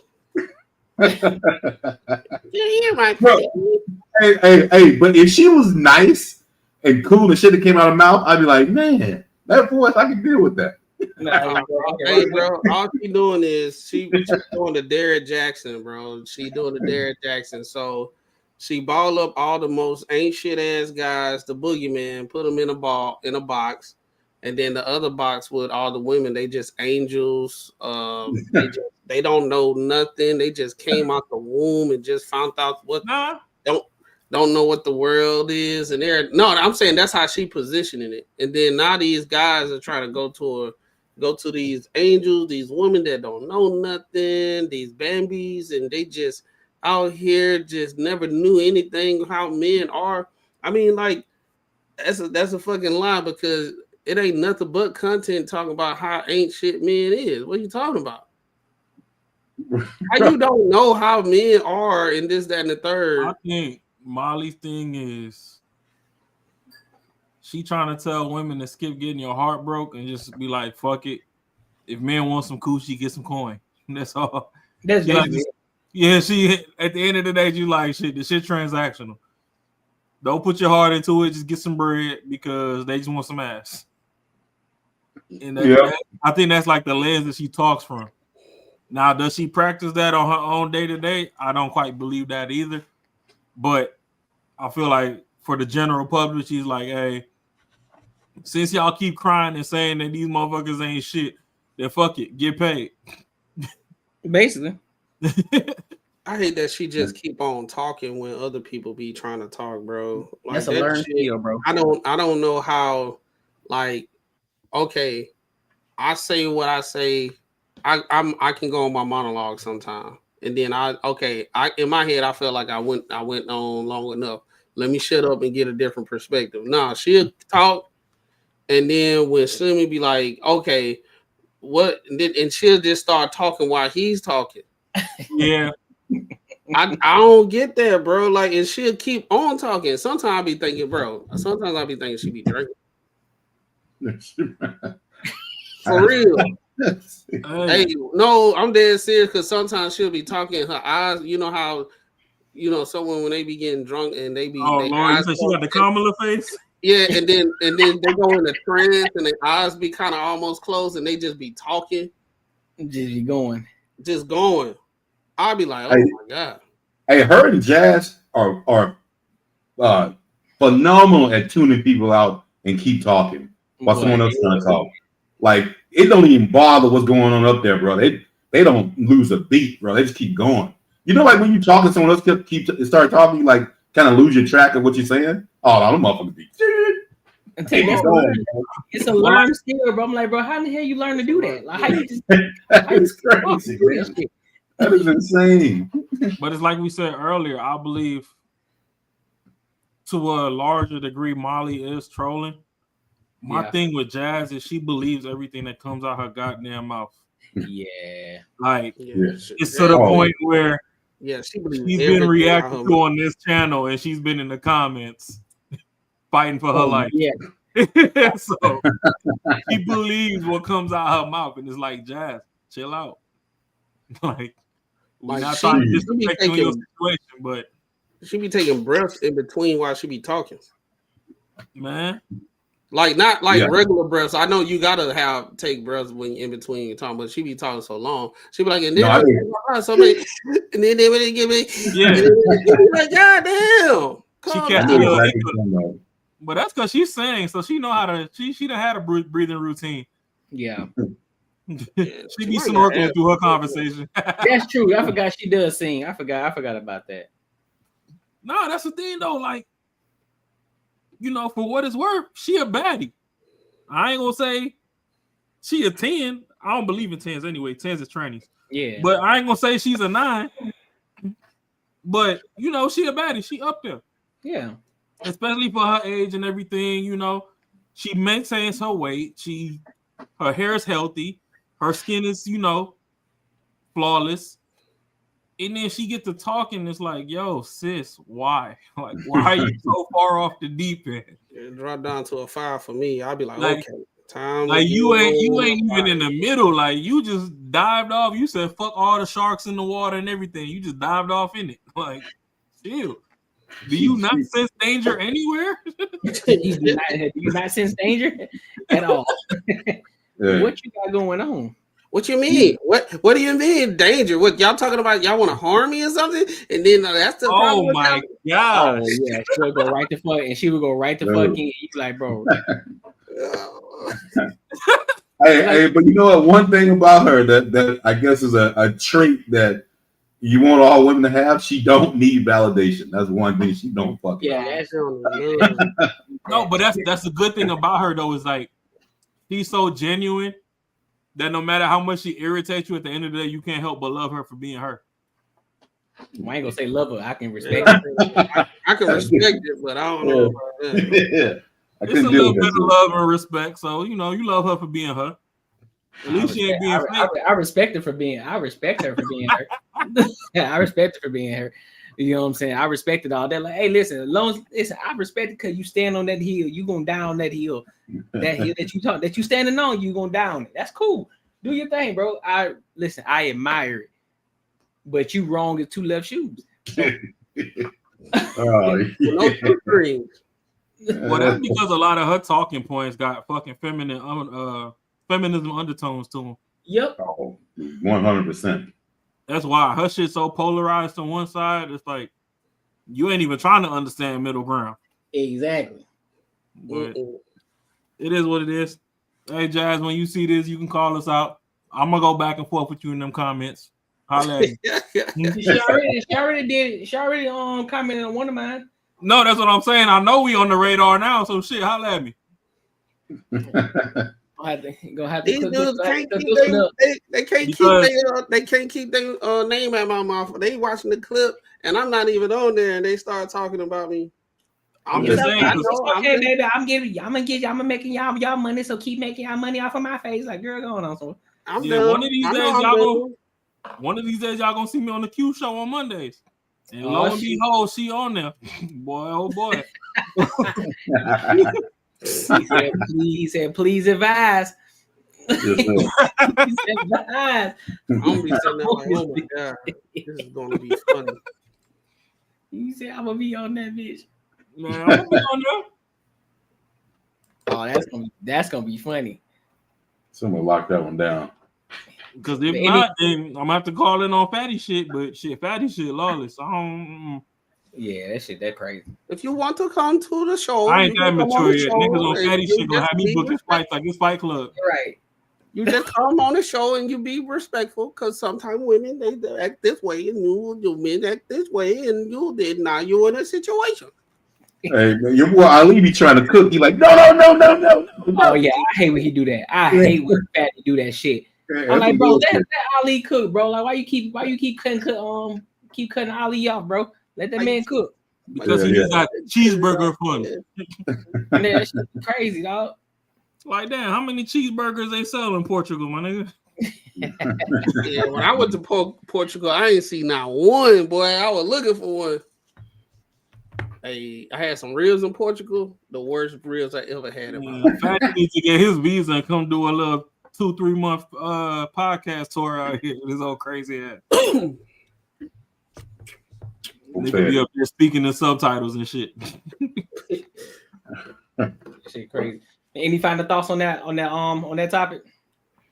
Nah, I'm good, bro. Nah. I think like I said, I know we're gonna talk about it, but I think she was trolling. I think she believed some of the stuff that she said, but I think she put a little something on there because she saw how Slimmy got reacted. She got Slimmy out his frame. Yeah. Okay, so I do have a final thought. Okay. To my beautiful and handsome compadres over there on room 9, because them the homies. We done kicked it. I done kicked it with most of them. But y'all need to stop bullying Slimmy, man. Slimmy done told y'all. Slimmy done told y'all that, hey, I'm at a point where my memory ain't quite as it should be. So if I have a thought, I'm trying to get it off. Don't interrupt me when I'm getting my thought off. Y'all need to quit bullying that man and interrupting him when he mid-sentence trying to get off his thought process. Yeah, let him get him off, then y'all can rebuttal this shit. Y'all be over there bullying. That's why he be frustrated half the time. Like he done told him 3-4 times, like, hey, you know, my memory ain't that great. If I'm in the middle of some shit, like, let me just get it off. Let me cook real quick. Yeah. And after I cook and I serve a plate, then y'all can say how y'all like it or not. They be cutting him off mid-cooking. He done forgot what seasoning he trying to add to the pot. Now your boy Quinn like niggy. Niggy. Bro, I swear, man. I swear he sounded like that white dude. You gave him the free pass to say N-word. Like, damn, man. Quinn ain't nothing but a nigga with a Letterman jacket. That's all. Oh shit. Nah, nigga. Nah, nigga. That ain't what you said, nigga. Quinn just a nigga that went varsity in private school. Right. Oh man, it's gonna be funny, dog. He be getting Slimmy mad, boy. He said, "No, I was talking." That's crazy. Hey, but Slimmy be validated though, cause he be sitting there quiet as fuck. He be quiet. I saw for the longest. And don't nobody be interrupting nobody. Then he start cooking. 2-3 people cutting him off. What's the other lady name? Who? HR Carrie? Carrie, boy. I saw a video. He was quiet the whole time. He said about 3 words, and Carrie corrected him on something. Boy, it just went like the show just started. It just went up from there, bro. I was like, God damn! It was a couple weeks ago, bro. I feel bad for Slim. I like sometimes I be feel like Slimmy be doing too much, but I said, no, that's valid right there. If I was quiet the whole time and I say about 3 words, and you correct me, and you don't even know what I'm about to say. You don't even know what I'm about to say. Your boy be crashing out. And that be his thing because at mid-range, he forget what he was about to say. Hey, he be now like, he just extend the range. And I'm like, yo, well, like on one hand, this shit high key funny as fuck, but damn, this should let my boy get his stress off. Y'all tripping. Like for real. You know what? You have it. Y'all got it. Yeah. Not with the camera. No, I am still here. I'm just done talking. That is wild.